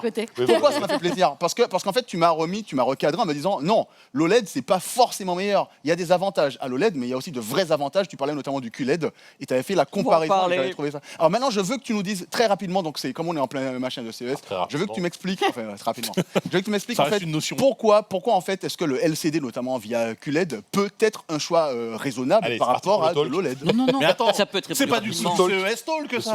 Mais qu'est-ce que tu l'as lancé? Mais attends, mais tout le monde a raison de poser des questions. Le truc, c'est que le LCD, l'avantage du LCD par rapport à l'OLED est tout simple. C'est le recul sur une technologie. C'est-à-dire que le LCD existe depuis très très longtemps. Je peux t'en parler. Justement, j'ai vécu le lancement du LCD au CES. Papy Moujo, OK Boomer. Les mecs vont dire OK Boomer et tout, ça va, c'est bon les gars. La Projo de l'arrivée en garde. Oh non, j'en suis pas là quand même. L'arrivée en garde de la Fiota, non, on va pas faire ça. Oh, les pourritures, je vous maudis, sans 12 générations, meurs. Donc le truc, c'est que le LCD, avec ce recul, justement, c'est que le coût de la production des dalles a beaucoup chuté. Parce que maintenant, on en produit beaucoup depuis très très longtemps, donc la production d'une dalle LCD n'est pas si onéreuse. Derrière, bien sûr, on plaque des choses comme le QLED, enfin ce qu'on appelle le QLED, le mini LED, des trucs comme ça pour. L'enculed, si je puis me permettre. Non, carton rouge. Ah non, j'ai pas un truc marqué au QLED. Vous regardez un emballage QLED à 800 mètres. Qu'est-ce que vous lisez? Gros plan sur ma feuille. On lit OLED. On lit OLED. Ah oui. C'est de l'enculed. C'est ce que je dis. Parce que de loin, tu dis OLED. Moi, la ménagère, ma mère, mon père. Tu vois, il voit ça, il fait oh regarde une télé OLED pas chère. Et arrivé à la maison, tu fais alors mais attends, c'est un cul ça. Et là parce que évidemment, tu sais très bien que la télé, tu ne la ramèneras jamais au magasin parce que c'est beaucoup trop gros. Tu vois pourquoi je pose la question? Je ne sais plus quoi faire. Il n'y a rien à faire. Je vais essayer de réexpliquer rapidement. Donc, en effet, d'abord, après, je vais répondre à une question pour la France parce que là, les gens agissent toujours en disant oui, alors ça sert à rien, le 8K et tout. Mais il faut savoir que le CES est un salon mondial. Quand un fabricant présente des produits 8K comme ils en ont fait par wagon, c'est pour les marchés mondiaux, c'est-à-dire Asie inclus à l'intérieur. Donc, si vous voulez, quand on parle de 8K, c'est pas obligatoirement pour la France, c'est-à-dire que nous on ne sait pas ce qui va se passer pendant les JO. Je sais que France Télévisions est en négociation pour essayer de nous balancer quelque chose en 8K. Ça fait un petit moment. Ils ont été les premiers sur la 4K. Voilà, ils ont été les premiers. Ils ont une énorme cellule qui travaille techniquement sur le. C'était Bernard Fontaine qui traitait ça, c'est un de mes potes. Ils sont en train de travailler pour essayer de nous balancer en France un truc par satellite ou n'importe quoi, un truc qu'on peut avoir en effet pour les gens qui sont déjà possesseurs de 8K, le 8K via la NHK, via le Japon, via l'Asie. Donc attends, mais ça veut dire que si c'est par satellite, etc., il faudra se rééquiper. Non, tout simplement, il faudra juste le décodeur au cul ou un truc comme ça qu'on peut acheter. Tu pourras regarder les JO quand même, t'inquiète pas. Non, mais en France. Non, mais si je veux les JO en 8K, ça passera pas par ma box, quoi. Ça, je pense pas. Ouais, ok. De toute façon, au Japon, elle passe pas par les box non plus. C'est du satellite avec des boîtiers Sharp.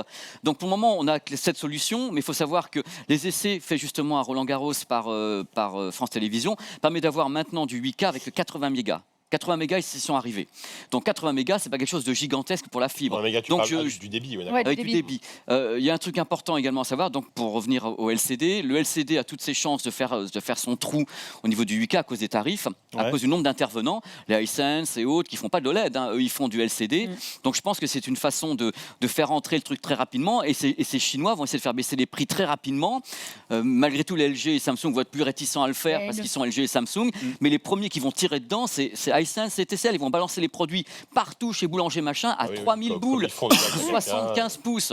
Alors, du coup, là, tu nous dis donc en gros, la 8K pour le grand public, c'est une réalité. Oui, là, ça devient plus que jamais. Tu peux l'acheter une télé 8K maintenant. Oui, non, mais alors, télé 8K, mais maintenant avec un prix. Là, on parle des JO par satellite et tout. Mais concrètement, si j'ai une télé 8K, est-ce que je peux compter sur ma télé et d'électronique embarquée pour upscaler les signaux 4K? C'est fait pour. D'accord. C'est-à-dire que le truc, c'est que histoire de profiter quand même de ma télé 8K. Elle va te le faire. Tous les téléviseurs 8K font la même chose que les téléviseurs Ultra HD. Tout ce qui n'est pas 8K est upscalé. C'est-à-dire que vous posez pas de questions, vous achetez le téléviseur si vous en avez envie, et vous rentrez dedans les sources que vous voulez. L'autre il s'adapte, il va upscaler. Bien sûr, si vous partez d'un truc en 240p, vous allez avoir des pixels gros comme mes cheveux. Mais le truc, c'est que le truc, on verra rien. À l'œil nu, alors. Donc voilà, c'est pour vous dire que là, ce que moi j'ai ressenti au CES, c'est une fois de plus de l'innovation, c'est-à-dire en effet avec des produits qui sont plus performants au niveau technique, au niveau des téléviseurs. Ça va très très vite maintenant avec le mini LED, le micro LED de Samsung, qui peut être 4K, 8K ou tout ce que tu veux, tu assembles des dalles, fais ce que tu veux.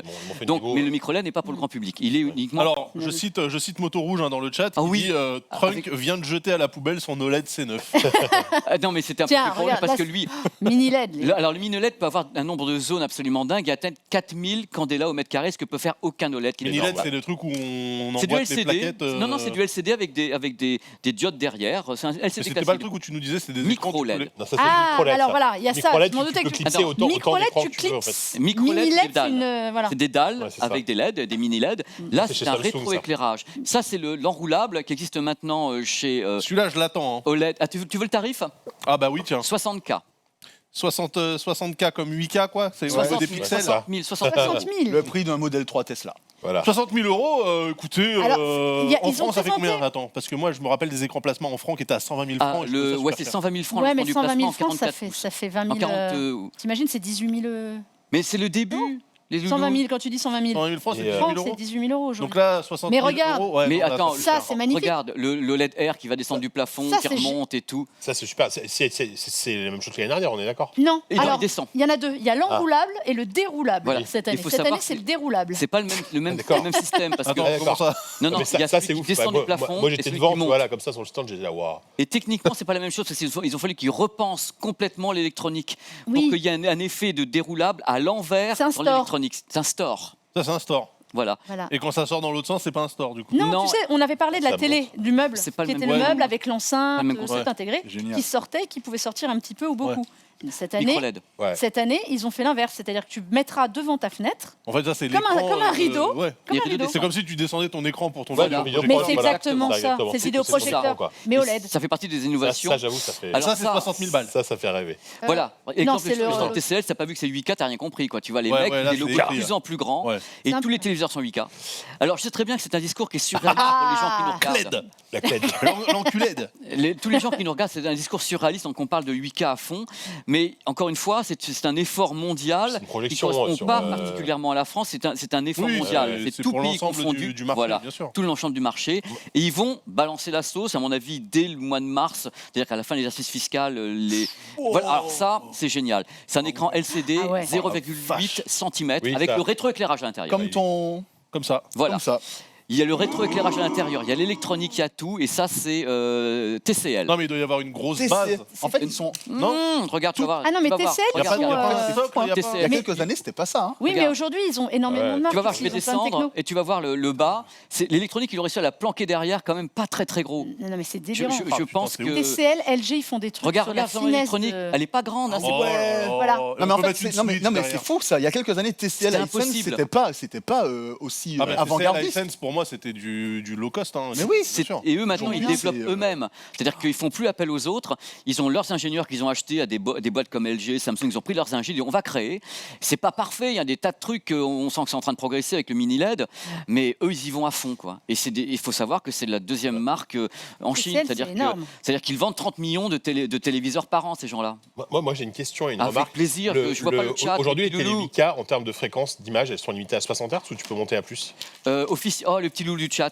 Moi, officiellement, pour le grand public, 60. Parce que pour des JO, pour du sport, est-ce que c'est pas plus logique de développer plutôt du HFR, du 120 Hz? Ils peuvent pas tout mettre en même temps. 120 images secondes, ils peuvent pas tout lancer en même temps. Techniquement, c'est compliqué d'avoir un tel débit dès le début. Il faut essayer de limiter la casse. Les caméras, à ma connaissance, la caméra Sharp que moi j'ai testé était à 60 au max, en 8. Et déjà, tu avais un flux, tenez-vous bien, je crois que c'était 3,8 gigasecondes. Putain, ouais. D'accord. Il y a le reportage de Roland Garros sur ma chaîne. Parce que tu vois, au cinéma, tu as des films maintenant, où, notamment Angli, tout ça, des gros films HFR, avec du 120 images secondes et tout. Et, en termes de réalisme, c'est fou. Je me dis, pour le sport, c'est plus logique en fait, de développer, au lieu de l'ultra définition, de développer plutôt une Le cinéma n'est pas concerné par le 8K. Le cinéma n'est pas concerné par le 8K, il faut que les gens le sachent. Parce que je lis beaucoup de trucs avec Avengers, ça a été tourné en 8K. Non, il tournait en 8K, mais le master s'est fait en 2. Oui, bien sûr. Donc le cinéma n'est pas concerné. Ah, on en parle de ça là. Je l'ai vu celui-là aussi. Attendez, j'ai une question du chat concrète de OneBion. Les petits loulous. Concrètement, Pépé, si on change d'écran demain, non, attendez, on reprend la main sur le chat. On attend. Voilà. On est là pour parler de ces choses dans cette émission. On est là pour être. On revient du CES. On a tous eu des piqûres sur les trucs des 2-3 ans à venir. Changez pas votre téléviseur, mais sachez que les choses vont arriver. Ne vous étonnez pas. Ça c'est pas mal. Ça. Ne vous étonnez pas de voir du 8K. Il faut toujours attendre l'approche d'un grand événement parce que c'est là que les télés vont être bradées. Et surtout, voilà, les prix baissent. Les prix vont exploser à la baisse. Une Coupe du Monde, des JO. Une Coupe du Monde JO, c'est ça. Alors le Cero, Linda va en parler. Ça, le Cero, alors tu vas me donner ton avis. Moi, c'est un concept qui me laisse extrêmement sceptique. Il y en a chez iSense.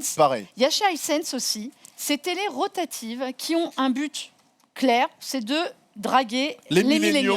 On s'en bat les couilles des millennials. Regarde-moi à la caméra, elle est là. On s'en bat les couilles. Moi, je veux jouer à des shoot 'em up avec écran vertical.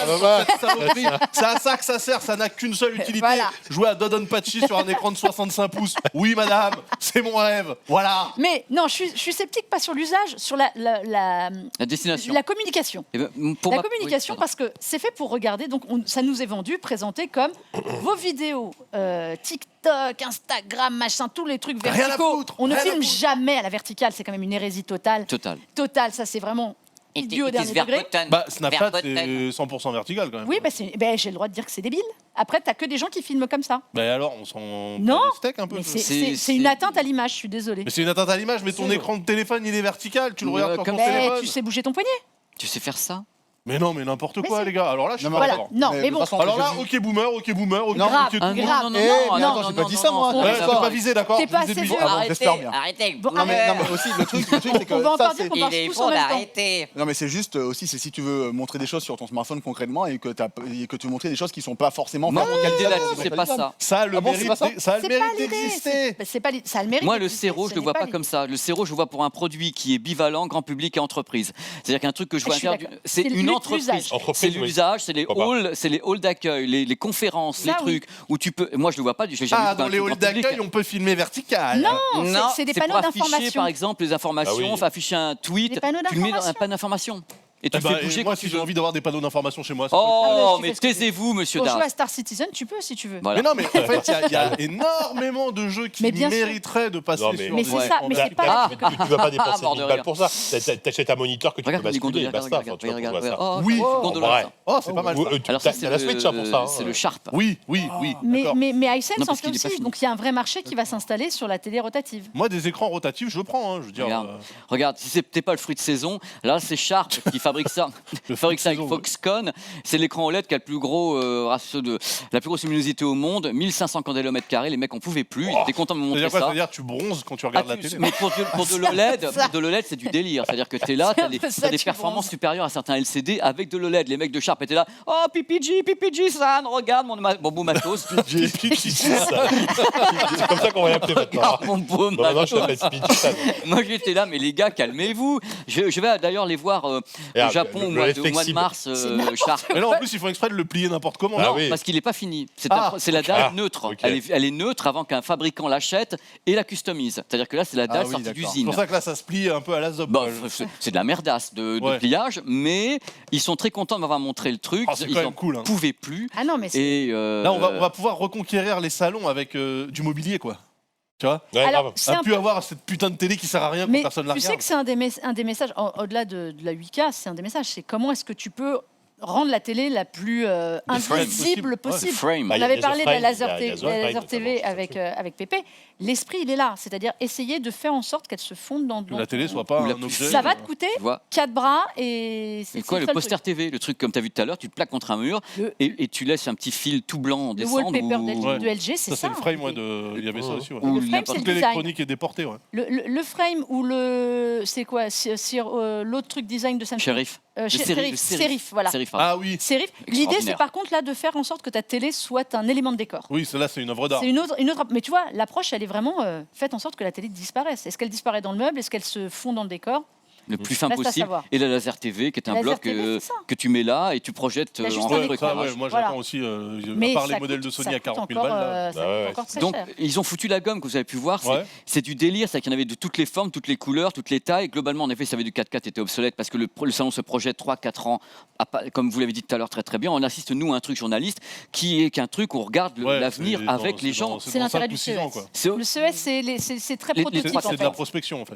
À la différence de l'IFA qui est plus... Voilà, le 8K, moi j'ai rencontré au CES en 2012 avec Sharp qui avait ses écrans 8K en 2012. Ouais, d'accord. Et les mecs, voilà, on sait le faire industriellement. Maintenant, on va attendre que tout le monde s'y mette. Et là, maintenant, le vrai lancement, c'est quoi? C'est 2020 avec les JO. Il faut toujours un moment donné où il y a un détonateur. Un gros truc. Il faut un détonateur. Coupe du monde JO, c'est. Et là, t'es certain, tu vas voir les logos partout, la pub, les promos. Les Chinois vont péter les prix. Ça va être la totale. C'est-à-dire que là, on a quand même une techno 8K qui va se démocratiser et. Ça va être des nouvelles consoles qui seront incapables de le gérer. Alors ils ont annoncé que tu pourras monter en 8K. Alors, même pas dans le menu, on attend de voir. Et ce sera évidemment l'upscale. Voilà, l'upscale. Il y a un exemple que je prends à chaque fois, c'est que si tu arrives à faire tourner ton Ori and the Blind Forest sur Switch en 720p, je vois pas pourquoi tu peux pas faire tourner le même jeu en 8K sur 10 teraflops. Oui, d'accord, maintenant si je veux faire tourner un Forza... Ah bah oui, mais après on parle quand même d'un jeu magnifique, mais avec des performances techniques qui sont limitées. Je parle d'un jeu qui techniquement est demandeur.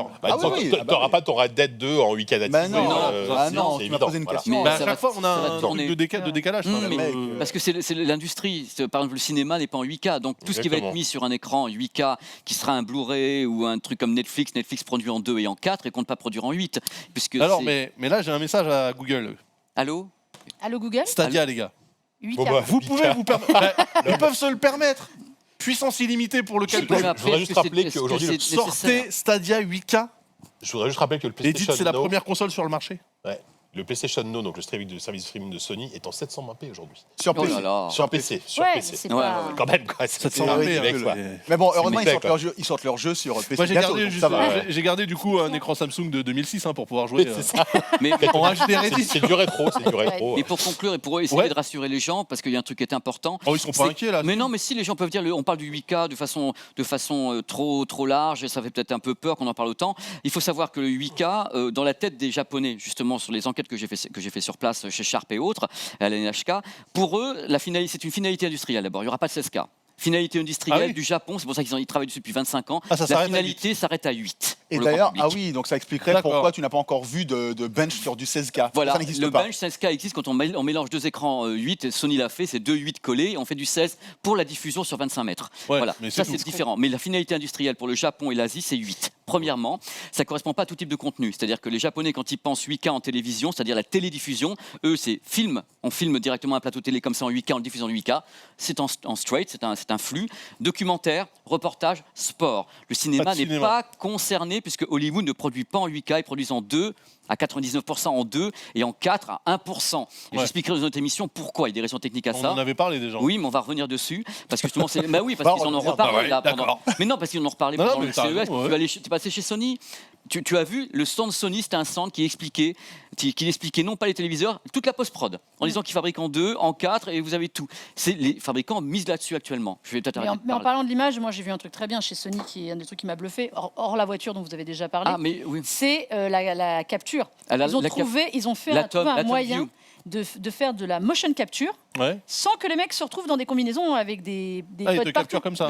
Ils ont un système de caméra derrière. Alors là, ils montraient sur des mecs qui jouent au ping-pong, au tennis de table. Ah, c'est pas la même view. Non, ça s'appelait, je ne sais plus le nom. Et en fait, ils les capturent, ils ont des caméras partout et au-dessus. Ils capturent tous les mouvements comme ça. Et derrière, ils sont capables de recréer un truc tout recréer l'environnement. C'est dans le Hôtel Transylvanie, le dessin animé. Le film d'animation, si vous l'avez vu. La séquence en fait, où ils jouent au tennis de table dedans. Elle a été capturée comme ça. En fait, elle a été capturée sur des humains, sans combinaison. Sans les capteurs. Comme si nous, on était là. En fait, ils arrivent ils ont trouvé mis au point un système. On pourra être remplacé par des avatars demain en 3D. Oui, c'est néon. Oui, c'est néon. Regarde, on n'arrive pas à gérer la technologie mais cheveux oui, de ce mais côté-là. pas pour les télés en fait. pas forcément pour les télés. Sony avait énormément de techno à montrer. Techno de Sony sur Ah bah oui, à partir du moment où les mecs ils te présentent une bagnole, tu dis bon bah. Oui, mais même à ils ont côté, débloqué sur la la masse. 5G, sur la captation en 5G et la retransmission en direct qui sera sur les JO aussi. Le mec, il a une caméra juste comme ça. en 4K, caméra comme ça. 5G, il a un petit module derrière. Il a un smartphone, donc Xperia, c'était lequel c'était un le X1, je crois. Le X1 avec il est en 5G. Voilà. Et il pouvait diffuser le flux directement en 5G vers la régie avec uniquement le smartphone ici avec sa grosse caméra XDK. Mais comme un mec, au milieu de la foule. Imagine un cadreur. Il brûlait tous les gens qui passaient. C'est à l'ancien en fait. Qui passaient dans son cigare, un micro-ondes portable. Sur une caméra, un cadran avec une caméra classique. Juste, tu te dis, mais pourquoi il a un smartphone au-dessus? Et parce que le smartphone est le nouveau système, le studio d'envoi. Voilà. En fait. Aujourd'hui, il y a beaucoup dans régie, ils ont des systèmes AV West pour enregistrer avec de la 4G. Là, imagine avec de la 5G. Bah, disons que elles sont tournées, elles sont en direct. Le combo 8K 5G, tu vois, ça a un péter. potentiel assez monstrueux. Le workflow va être vachement facile. C'est bien qu'on ait la techno d'image plus la techno de transmission qui arrive à peu près en même temps. Là, il y a une sorte de l'alignement des planètes qui se fait en 2020, qui est pas mal, qui peut être décalé par rapport au grand public, mais qui au niveau professionnel, là, ils sont en plein dedans, les mecs. Ils ont réussi à relier les planètes. Non, mais c'est très cool. Du coup, merci. Tu veux qu'on avance vite sur la suite, c'est ça? Non, mais c'était important de parler d'ambiance sur l'image. C'était l'essentiel du CES. C'est un salon d'image. Vous voulez qu'on parle quand même de trucs que vous avez... On essaie d'expédier, On va expédier vite fait la partie bien. Mais je le ferai. On se gardera 5 minutes pour faire mes conneries à la fin. Vas-y. Je vais peut-être pas parler de tout, mais tiens, pour rester un tout petit peu dans l'image, moi, alors c'est tout con, c'est pas de la 8K et tout, mais il y a un truc que j'ai trouvé super chouette et je l'attendais pas du tout. C'est chez Netgear. Ils ont sorti un produit qui s'appelle le Meural, M-E-U-R-A-L. C'est génial. M-E-U-R-A-L. Et c'est en fait un cadre. Voilà. C'est une vidéo que j'ai fait là-bas. Bonjour JK. Ça fait bizarre de vous voir. Et en fait, regarde, vous voyez le cadre là. Et moi, quand je me suis approché, je me suis dit, c'est de la déco et tout. Et en fait, c'est des écrans de 21 et 27 pouces qui utilisent un capteur de luminosité ambiante et des écrans mat. C'est comme le. Un peu comme Frame. Sauf que là, c'est uniquement destiné à afficher. Alors, on va dire que c'est un cas photo numérique. Oui, voilà. Vulgairement, très vulgairement. Mais le high rendu level. est extrêmement chouette. Là, franchement, en fait, là, ce sont des écrans qui t'affichent, là, notamment des artworks Marvel. Et en fait, tu as un abonnement. Alors, tu peux charger les images que tu veux, bien entendu, mais tu as aussi un abonnement à un service où tu peux changer d'œuvres d'art, de peinture, etc., comme tu veux. Et il y a un système de navigation au geste qui fonctionne étonnamment bien. En fait, quand tu t'approches, tu peux. Non, c'est pas tactile. Par contre, au geste, tu t'approches, tu lèves ta main pour switcher, tu fais droite-gauche pour naviguer, et tu peux afficher absolument ce que tu veux. Tu peux avoir des infos. Qu'est-ce qui t'empêche de faire ça avec un écran actuellement? The Frame fait pas ça, parce que moi je comprends. Non, The Frame, t'as pas la reco. Oui, mais à part alors là, oui. Alors disons que c'est vrai que quand j'en ai parlé, il y a plein de gens qui m'ont dit oui, mais The Frame fait pas, etc. Probablement. Alors personnellement, j'ai pas testé The Frame, mais je trouve que l'objet est super beau. En tant que juste un cadre où tu peux avoir absolument tout tes c'est vrai que c'est pas mal. Mais c'est un cadre photo glorifié. C'est un cadre photo glorifié. J'ai pas encore parlé des prix. Parce que j'imagine que c'est plus cher. Ça coûte entre 700 et 900 balles en fonction de la taille. Il n'y a une seule personne autour de cette table qui peut se le permettre. Il y en a 5 chez lui. Qu'est-ce que t'en penses, Chrono? Je préfère mettre dans une carte graphique. Je suis plutôt d'accord. Alors, tu vois, c'est un truc un poil cher encore, mais et puis surtout, ça vient de chez Netgear. Chez Netgear, je suis allé voir le routeur Wi-Fi 6 et tout qui sont super. Mais ça, tu vois, Meural. Le nom est pas terrible, mais Mais bon. Ils sont beaux en plus. Ils sont Je magnifiques. trouve ça très joli. En fait, l'objet est très beau. La technique en soi, elle n'est pas ouf, mais l'objet intéressant. Ok. Qu'est-ce que vous avez vu d'autre? Bah, écoute, très rapidement. Allez, après, je te laisse la main. Moi, j'ai beaucoup aimé en regardant sur les écrans le moniteur Samsung Odyssey G9 et leur moniteur 32 neuvième, 49 pouces 32 neuvième, ultra incurvé, c'est ça? ultra incurvé, n'importe quoi. Il prend presque le spectre du champ de vision. Il est monstrueux, franchement, il est monstrueux. Il est très beau en termes de design. C'est son cul, faut voir. Je l'ai essayé, j'y ai joué. Alors malheureusement, c'est ça que t'avais pris en photo, non? Malheureusement, il n'y avait que Fortnite qui tournait dessus, donc c'était pas forcément le meilleur. Fortnite, ça? Non, mais pour le tester. Ça, c'est pas une vidéo de moi, parce que j'ai oublié. Enfin, j'ai pris des photos, mais j'ai pas filmé. Franchement, l'objet est super cool. 49 pouces, putain, c'est énorme. Il sort au mois d'avril. Il va coûter 1 500 €, ce qui est pas cher par rapport au format. Je crois que c'était une erreur de prix. Voilà, par rapport au format et à la taille, etc. Ça va pas sur tous les bureaux, on est d'accord. Non, mais tu sais, en fait, j'ai une question avant que tu. Est-ce que tu as plusieurs entrées, j'imagine, pour au moins 2, mais est-ce que tu as plusieurs entrées pour 3 affichages différents ou pas? Je sais pas. J'espère. Ça, non, moi, je pense que tu as 2.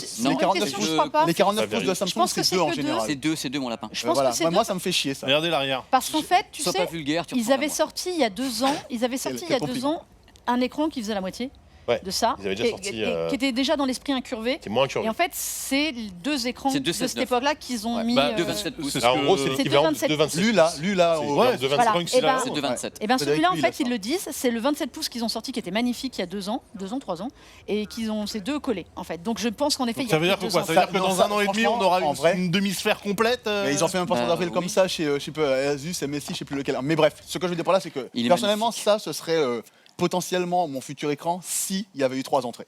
Et pourquoi 3 entrées? Qu'est-ce que tu fais avec 3 entrées? Moi, j'ai 3 écrans chez moi, et donc je suis habitué en fait. Quand tu es habitué à avoir, non mais quand tu habitué à avoir, je sais pas, au milieu ton écran principal avec ton jeu, à droite ton Discord, ton Twitter ici, et à gauche ton Twitch avec ton téléphone reporté là. Ah oui, d'accord. Non, il me faut 3 entrées parce que mon jeu prend une entrée. Fatalement, quand tu joues, tu es en plein écran sur une des 3 entrées. Si j'en ai que 2, je vais devoir mettre de côté mon écran. Tu vois ce que je veux dire ou pas? C'est compliqué. Ouais, je vois, mais c'est quand même un besoin. Mais oui, non, mais je parle de moi. Oui.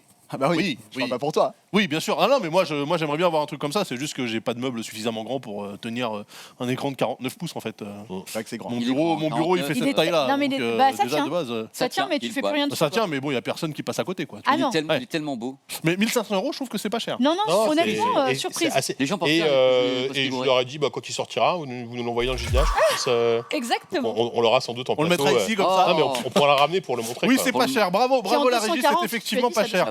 Est-ce que j'ai signé tout ça. Après, Melinda, vas-y, je te laisse. Est-ce qu'on se fait un dernier petit truc du CES avant de passer au test?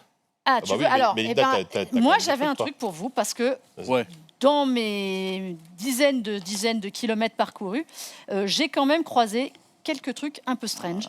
Parce que c'est aussi, on parle des beaux écrans. Il y avait des sextoys au CES pour la première fois.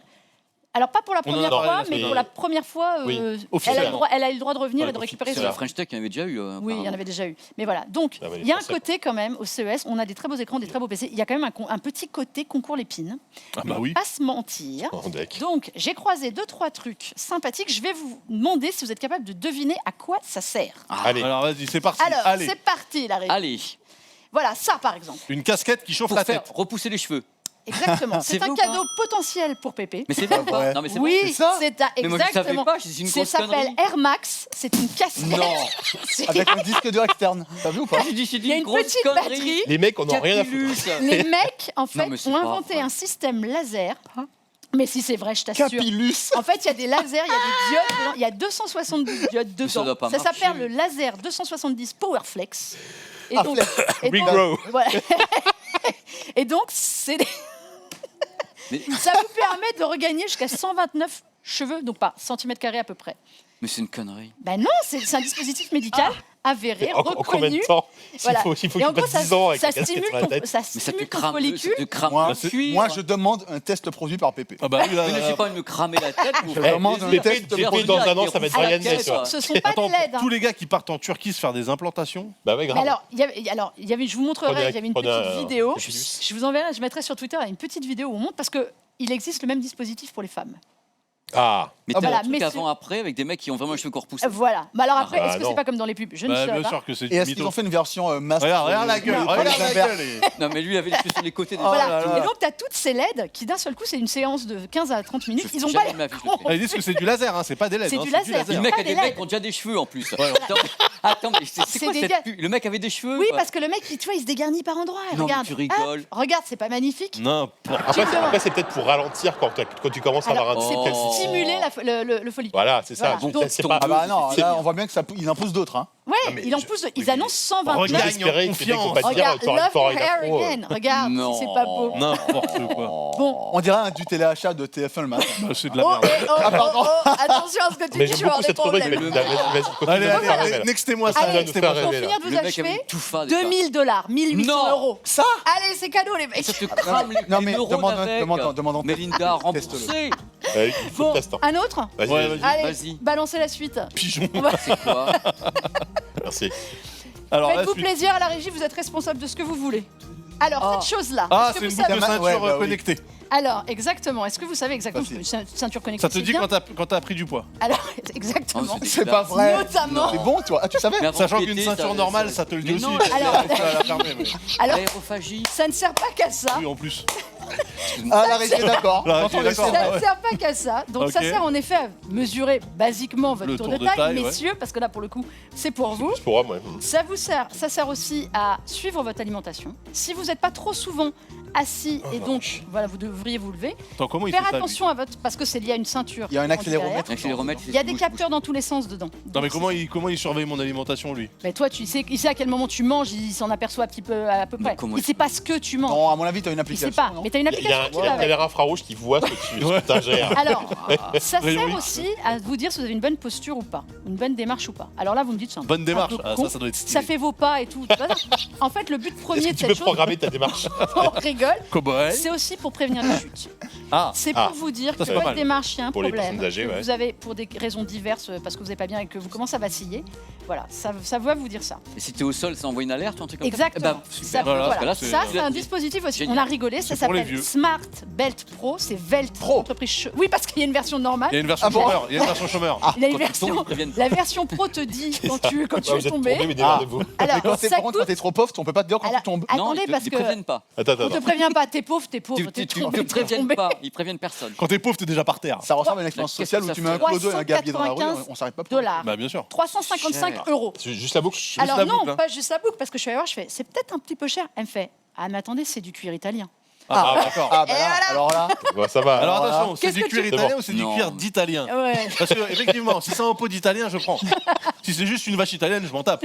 Mais si c'est vraiment, tu vois, un mec de Naples, Ouais. ah, C'est ok, du ça- napolitain, c'est très C'est du bien. napolitain, ça vaut. Ok. Donc voilà. Donc ça, c'était cette petite boucle. La suite, on continue. Allez, On a allez, un un peu de petit temps. dernier. Tant pis allez. pour les tests. On en On fera avec on comme fera d'hab. les tests dans 5 On les fera en minutes, 5 on minutes. Mais chacun, allez, chrono j'en ai chacun. d'autres. Allez. Balancez. c'est amusant. Ah bah oui, ça oui. Bon, ça, Ah bah ça, c'est c'est- la MR UFO. Ça, on l'a Ça, essayé, ça. Ça, c'est le Ça, UFO. c'était plus pour vous dire qu'on l'a essayé avec JK.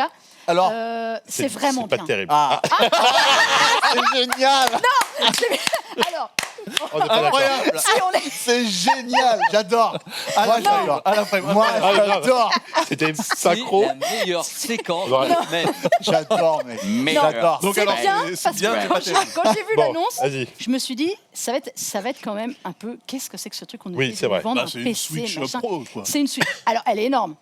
Oui. Ouais. Elle est Ah oui, énorme. j'ai vu. Par contre, elle est énorme, elle fait 8 pouces. Voilà. Elle est Enfin, quand même... Elle est comme ça, quoi. ouais. elle est- Par contre, elle est bien. Tu la prends bien en main. Ça, Voilà, je c'est reconnais. ça. C'est là où je vous dis que c'est pas pas trop mal, lourd. c'est que c'est pas aussi gadget Ouais. que je ne le craignais. On a vu les premiers visuels qu'on avait vus quand ça a été annoncé. Honnêtement, moi j'étais un peu sceptique en me disant ils veulent aller marcher clairement sur les pas de la Switch. Il y a un marché à prendre, il y a personne à part la Switch. Alors, je trouve que le concept est bon si derrière la version PC qu'on nous promet suit et que ce n'est pas juste une machine de jeu pour faire tourner les jeux. Après, on a fait des tests honnêtement sur des jeux, hormis le jeu de course qui était Il y sympa. avait Halo Reach et F1 2019. Et Halo Reach, tu vois, j'aurais bien aimé voir sur le truc. Et Halo Reach, je l'ai pas trouvé terrible pour le Non, coup dessus. ça ramait pas. Mais quoi, c'était le- pas Ça ramait pas, il était pas beau. En fait, alors, C'est ça les questions que j'avais, l'IGPU, moi. à l'intérieur, il y a un IGPU Iris Pro. Donc, en gros, c'est la version haut de C'est gamme les trucs que t'as sur les- IGPU C'est un Intel. Digen, c'est c'est intégré. un Intel C'est les Digen quand même. c'est tu vois, les c'est pas IGPU Intel dégueulasse. haut de gamme, on va dire. C'est des genres de trucs où tu vas pouvoir faire tourner un Overwatch, tu vois, correctement en 720p, quoi. Bah, en Ouais. fait, du coup, Voilà. pour moi, l'intérêt Faudra pas principal de s'attendre à ça, ça plus. aurait été d'avoir quelque chose de relativement véloce pour que tu puisses jouer à n'importe quel jeu comme Monster Hunter. Mais c'est ça qu'on portable n'arrive pas à à 1000 savoir. balles. tu vois. Donc un peu cher, mais pour jouer à tout ce que tu peux jouer sur ta PlayStation.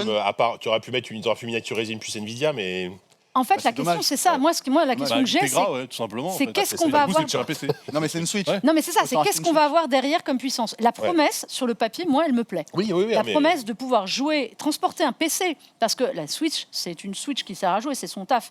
Là, il y a une double promesse qu'on n'a pas la Switch. Ouais, bon, un PC comme ça, en mobilité, tu vas pas faire grand-chose. C'est surtout une console. Attendez, c'est une console. Enfin, les mecs, moi, je serais très contente en vadrouille d'avoir possibilité de trimballer un truc qui est pas très très grand. Tu peux connecter quand même une souris, un clavier en Bluetooth.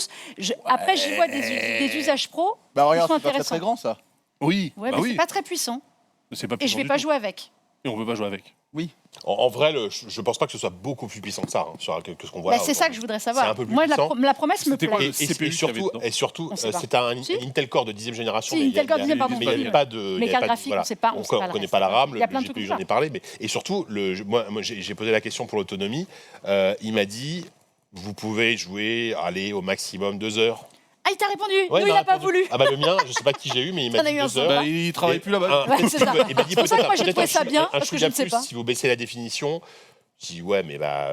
Mais la dalle, c'est même pas du 1080p, c'est au-dessus. C'est 1900 par 1200. Enfin, tu vois, c'est quand même. Faut pas oublier un truc, c'est que c'est un concept. Ce truc ne sortira probablement pas, en tout cas, sans doute. Je le redis parce que je l'avais évoqué la semaine dernière, mais ça existe chez GPD et d'autres fabricants. GPD Win, la Win 2. Moi, j'aime bien le concept. Je veux voir si ça a la puissance que ça promet. Ok, allez, on a du temps pour en claquer une dernière. Allez, en plus, j'ai des bons trucs bien Asbrock derrière. La régie balance ce que vous voulez. Moi, je fais encore un truc chelou, ouais.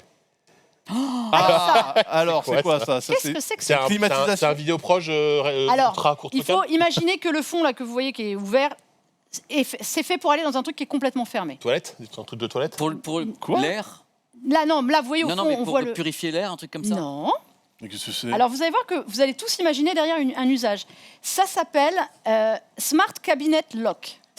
C'est pour fermer les chiottes, verrouiller des chiottes de l'intérieur. Alors, tu pourras verrouiller tes chiottes avec si tu veux de l'intérieur, mais c'est fait pour. C'est une voiture bélier à l'envers. Transformer n'importe. En fait, c'est un truc qui est grand comme ça. C'est fait pour transformer n'importe quel placard. Comment c'est quelle taille? C'est à peu près. Mais pourquoi là la perspective? Mais non, parce que là, c'est un gros plan. Ah d'accord. En fait, tu triches aussi. Bah non, mais je suis désolée. On dirait une porte ouverte derrière. C'est pour ça que. Voilà, c'est ça que je te dis. Imagine que c'est fermé. C'est fait pour transformer n'importe lequel de vos placards, tiroirs, coffres, ce que vous voulez, en coffre-fort. Je t'explique, ça résiste à une. En fait, tu peux le mettre. Là. Ah mais putain! Non, mais attends, tu rigoles, mais en fait, moi aussi, la première fois, j'ai fait qu'est-ce qu'ils me racontent? Mais c'est débile! Bah, ok, non, déroule. Alors, imagine, tu loues chez toi. Imagine tu loues chez toi ton appart, Airbnb, je sais pas quoi. Ouais. T'as des placards, tu veux pas que les gens y accèdent. Tu mets un cadenas. Un cadenas, c'est chiant, tu peux pas tout mettre. Moi, je peux pas cadenasser les placards. Ton placard dans ta cuisine, tu peux pas le fermer. Moi, je peux pas cadenasser. Tu mets ce système-là de l'autre côté. En gros, tu le mets à l'intérieur. Tu le bloques et ça va verrouiller. Tu rouvriras avec ton smartphone ou avec un code que tu as envoyé. D'accord. Donc c'est pas un coffre-fort. Non, ça transforme. C'est de l'intérieur en fait. Non mais parce qu'un coffre-fort, transforme en coffre-fort, ça t'arrache la porte du placard, on n'en parle plus. Tu peux, faut quand même une pression de 50 kg quand même pour que ça pète. Watch me. 50 Non, j'ai pas dit que tu te lançais sur le truc. Ah, la puissance d'arrache. Parce que là, une demi-guibole, on est parti, ton truc. Non. Mais non, là où vous rigolez, mais c'est imaginez tout ce que vous pouvez avoir envie de verrouiller aujourd'hui. Ça coûte un prix pour ce truc-là? Ça coûte 70 €.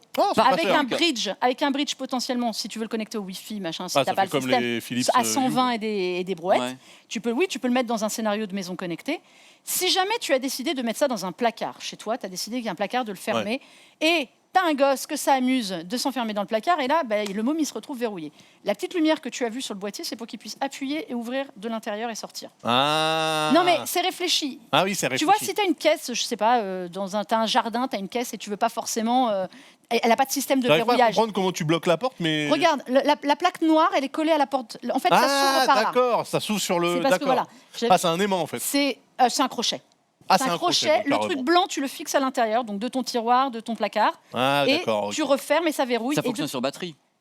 Oui, c'est une petite batterie. Si la batterie foire, il reste en fait, bloqué. tu as des notifications. 50 kilos, t'as juste à le jeter sur ta porte. T'as des notifications. Mais même pas, Daz, 50 kilos, c'est rien en fait comme pression. Excuse-moi. Non, mais d'arrachage. 50 kilos d'arrachage, c'est quand même énorme. Bon, franchement, je suis pas sûr. Moi, je pense que c'est surtout dissuasif si tu loues effectivement chez toi. Ça va résister un peu. Le gars va dire c'est fermé, laisse tomber. Et si on veut te voler, qu'on tire d'un coup, 50 kilos, ça paraît. Oh, je pense qu'il faut y aller quand même. 50 kilos, tu tires fort, mais.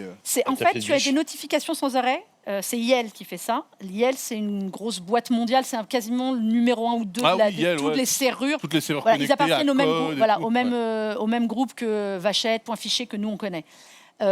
Si la batterie commence à faiblir, tu reçois des notifications. Donc vraiment, si tu veux que ton truc il tombe en rade et que tu n'as pas changé les piles, après, de toute façon, Yale, ça marche avec Amazon Prime, c'est-à-dire tu peux configurer le truc pour t'as plus de piles. Ça envoie une notif Amazon qui t'envoie des piles. Oui, et puis de toute façon, les serrures connectées que tu as dans les Airbnb et tout, c'est pareil. Ah, c'est le même principe. Les trucs avec des là, codes, ça marche avec 2 piles à ça déverrouille, tu peux déverrouiller de loin. Enfin voilà. C'est un petit système. Alors, mes petits amis, merci Mélinda. Voilà, c'était tout. Les tests Méga Express ou... Ouais, un test, en fait, le tien, je pense, et on gardera le test de Mélinda pour la semaine prochaine. Non. Non, parce qu'il faut qu'il reparte. Okay, mais je peux le faire très vite. Moi, le mien, je le garde pour la semaine prochaine. Non, mais moi ça va être très vite. Non, mais les cocos, ça va être très vite expédié cette affaire. Alors, qu'est-ce que c'est, Mélinda, que tu as? Il n'y a pas de jingle. Non, il n'y a pas de jingle. Ah, bah oui, pardon. Mais le jingle. Les tests. Quand on fait tout en Merci speed. Sully, merci beaucoup. Merci. Alors, hop là, ouais, super, turbo. Qu'est-ce que c'est? Qu'est-ce que c'est que cette chose étrange?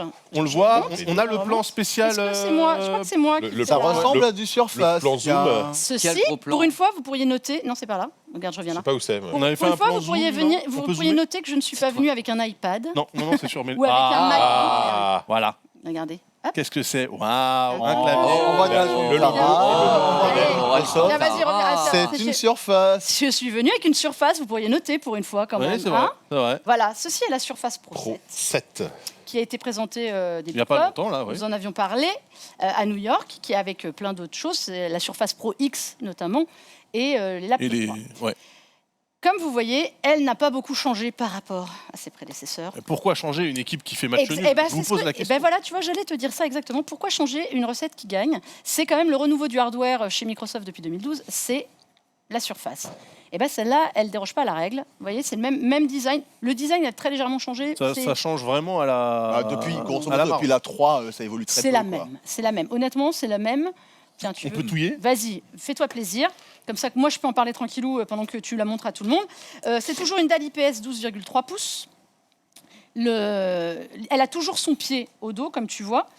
Ça, c'est vraiment la bonne idée de la Surface, c'est ce pied derrière, soyons clairs. Elle a toujours un gros défaut, c'est une tablette, faut pas l'oublier, même si on nous la vend comme du 2 en 1, parce que c'est la puissance, c'est pas un elle est PC, sous Windows alors. 10 et tout. Mais qu'est-ce qui fait la différence entre un PC et une tablette? Le clavier. Arrête-toi là. Bah oui, mais attends. Oui, mais le clavier, il est vendu en option. Ah. Ah ben oui, Toujours. le clavier est en option, Ça, le stylet est en pas, option. ils en démordent Et pas. ça, il n'en démorde pas. Et tant que tu vends ça, Ça la va, Surface oui, reste une tablette. Complètement. Ah ouais. Ah ouais, Voilà. mais Et pourtant- sauf qu'en tant que tablette, pour moi, c'est inutilisable. Ça. Sans clavier, Sans clavier, c'est inutilisable. La puissance Sans clavier, de ça- Surface. C'est vrai que l'UI, Bah oui. j'ai toujours pas compris. L'UI n'est pas pensé pour. C'est Mais pas non. comme un C'est iPad, toujours ou une un- interface utilisateur Mais c'est un Windows Windows 10 basique, quoi. Mais oui, mais c'est un Windows 10 dedans qui tourne très très bien dès que tu mets Bah ouais, le clavier. mais ouais. Donc, Je veux ça- dire, les voilà. icônes sont microscopiques. Les claviers, ouais. Tu vois, derrière, tu as tout. Donc, tu as du stockage de 128 gigas à 1 Tera, Ouais. possible. De la RAM de 4 à 16 gigas. Enfin, tu vois, elle est sous Intel Core i5 ou i7. Donc c'est quand même. C'est quand même une bonne costaud, bécane, ouais. hein, tu vois, sur les dernières générations. Mais le châssis aluminium, moi j'aime toujours autant. Ouais. Il est très beau, ouais. Le petit Elle est pied vachement comme ça. épaisse quand même hein, pour une. Bah, je trouve. elle est un petit peu moins qu'il y a Ça quelques va. années. Hein. Ouais, moi je suis habitué maintenant. C'est Mais vachement oui. amélioré. Oui, mais non, toi, tu t'embourgeoises. C'est C'est un peu le problème. largement amélioré. Et puis c'est pas le même prix aussi. C'est pas le même prix. Bah, c'est j'imagine pas le que même c'est pas prix. gratuit ça. hein. Celle-là, elle est chère. Tu sais, ça commence à 780 sur la version de base, ça monte à 2005. Si Ah tu oui. commences à booster. Ah oui, mais là, c'est parce que tu. Ouais. bah Ah oui, ouais, bah, tu montes. là je te dis sur les du i7, Tu mets un une valeur. Tera, Ouais, la ouais, totale. c'est du prix Mais- polo à Mac tiers, quoi. C'est un super beau produit. Il bénéficie de Windows 10, comme on l'a dit tout à l'heure, qui est quand même un truc qui tourne super bien. Ils ont fait plein d'améliorations sur la reconnaissance vocale, sur le speech to text qui marche très très bien dessus. Ah, il y a Le différents clavier, niveaux d'inclinaison sur le bordel là Depuis Oui. le 3. Ah De d'accord. quoi pratique, sur le pied. Jusqu'à 160 degrés. Ah, tu pratique. vois, Ah ouais, ça, tu c'est vois, chouette. tu peux la coucher. Ouais, ça, c'est chouette. c'est la marque de fabrique de la Surface. Elle est quand même puissante. Ah bah oui, Tu oui, vois, oui. c'est une Surface Pro. Elle n'est pas révolutionnaire par rapport à la précédente. Il n'y a pas de changement de taille. C'est pas la Surface Pro X et toutes ces promesses de puissance qui s'avéreraient. Moi, j'ai pas testé encore la Pro X, mais moins emballante d'accord. que prévu.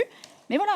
Mais pour moi, elle a toujours ce problème. Vraiment, Microsoft, mettez le clavier un jour en série avec autant de stylets, je ne dis pas. Ils le font, Autant je pense qu'ils le font de jamais. Ils font des bonnes mails sur le laptop. Ouais, mais de temps en temps, il y a des promos. Et le truc, Mais c'est parce qu'ils ont le laptop 3, c'est exactement que les concurrents, alors il y en a de moins en moins maintenant qui font ce form factor-là, mais Lenovo en a fait, HP en a fait. Eux, ils vendaient toujours le clavier avec. Les concurrents vendent le clavier avec. Sauf Microsoft. Apple. Sauf Apple, mais Sauf Apple. ouais, voilà. En fait, pour moi, eux, la Surface, c'est la concurrent de l'iPad Pro, en fait. C'est l'iPad Pro. Ouais, sauf que l'iPad Pro, tu vois, il a tendance à se rapprocher de l'ordinateur parce qu'il récupère des fonctionnalités du PC, enfin du PC du Mac, je veux dire, notamment sur le split screen et Il fait aussi bien, mais c'en est pas un. Mais par contre, moi, là où je suis un peu différent de vous, c'est que pour moi, Surface Pro, c'est l'OS qui fait la différence entre une tablette mais bien sûr. et pour moi, ça, l'OS, c'est un OS de PC. Ça, moi, La j'ai différence, c'est un Pro, j'ai pas de clavier avec, je m'en sers avec ou sans clavier. Ouais, c'est ça. Ouais, en fait, le problème, c'est juste que sans clavier, c'est difficile d'utiliser. tu restes sur une Oui, interface Il PC, quoi. te faut un Après, tu peux switcher en mode tablette. Tu peux basculer en mode tablette. Ah oui, en un mode mode tablette. tablette. Mais pas terrible. la force de Surface, c'est Windows 10. Et Oui. Windows 10 sans un clavier. Franchement, le mode tablette sur. Oui. Ben voilà. Non, mais il n'est pas ouf, hein. optimisé. C'est pas fait pour. Non, mais On est revenu sur Windows Phone. Mais par contre, pour moi, c'est pas une tablette. T'as une idée? Parce que c'est déjà 160 balles de plus. Mais comme chez Apple. Parce qu'ils veulent se mettre en face de l'iPad. Sauf que la différence, c'est que ça s'utilise en tactile. C'est pas parce que tu veux te mettre en face d'un truc qu'il faut prendre même les mauvaises idées du truc que tu concurrences, quoi. Je veux dire, que l'iPad, ils vendent pas de clavier, c'est pas grave, puisque c'est un OS qui est fait pour ça. Exactement, c'est une tablette tactile. Pure. Mais ce qui est drôle, c'est que Surface était sorti un peu pour concurrencer l'iPad à ses débuts. Surface, ils nous avaient fait Surface RT, Surface Pro. Souvenez-vous, il y avait deux gammes de Surface. Pour le coup, la RT, c'était vraiment une tablette. Non, mais tu vois, souvenez-vous que Surface, ils étaient partis dans une version grand public, une version professionnelle, le public pour concurrencer l'iPad. Au final, ils ont vu qu'ils avaient un très très bon produit. C'est l'iPad Pro qui est venu pour concurrencer Surface. Et là, qu'est-ce qu'ils font ? Tu vois, le premier qui va déclencher. Sur l'autre. Le premier qui va déclencher. Bah oui, parce que Surface Pro X, c'est fait pour concurrencer quoi ?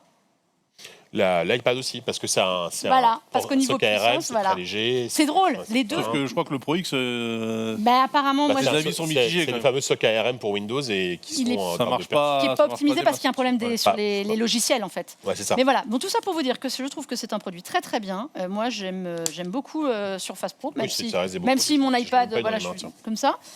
Mais un jour où on vendra vraiment en 2 en 1 quand il aura un clavier vendu avec. Pour le moment, c'est une excellente tablette qui mérite un clavier parce qu'en tablette, c'est un peu bof. Voilà. Eh bien, ça sera le mot de la fin. Hein. Merci à tous pour cette émission, mais ultra complète. Hein. C'était quali. Hein. Ah, c'était quali. On rend à l'heure et tout. Je veux dire, tout le monde est ravi. On avait un générique avant ? Non, c'est génial. C'est génial. Yeah. On a un générique. Génial. On fait de gros bisous à nos viewers. Tout de suite, c'est le récap avec Maxildan et la clique. Maxildan n'est pas là. Avec sans Maxildan, c'est Xari. C'est Xari. C'est le Xari qui est là. Et gros bisous à tous. À la semaine prochaine. Ciao, ciao. Salut. Je bouge pas.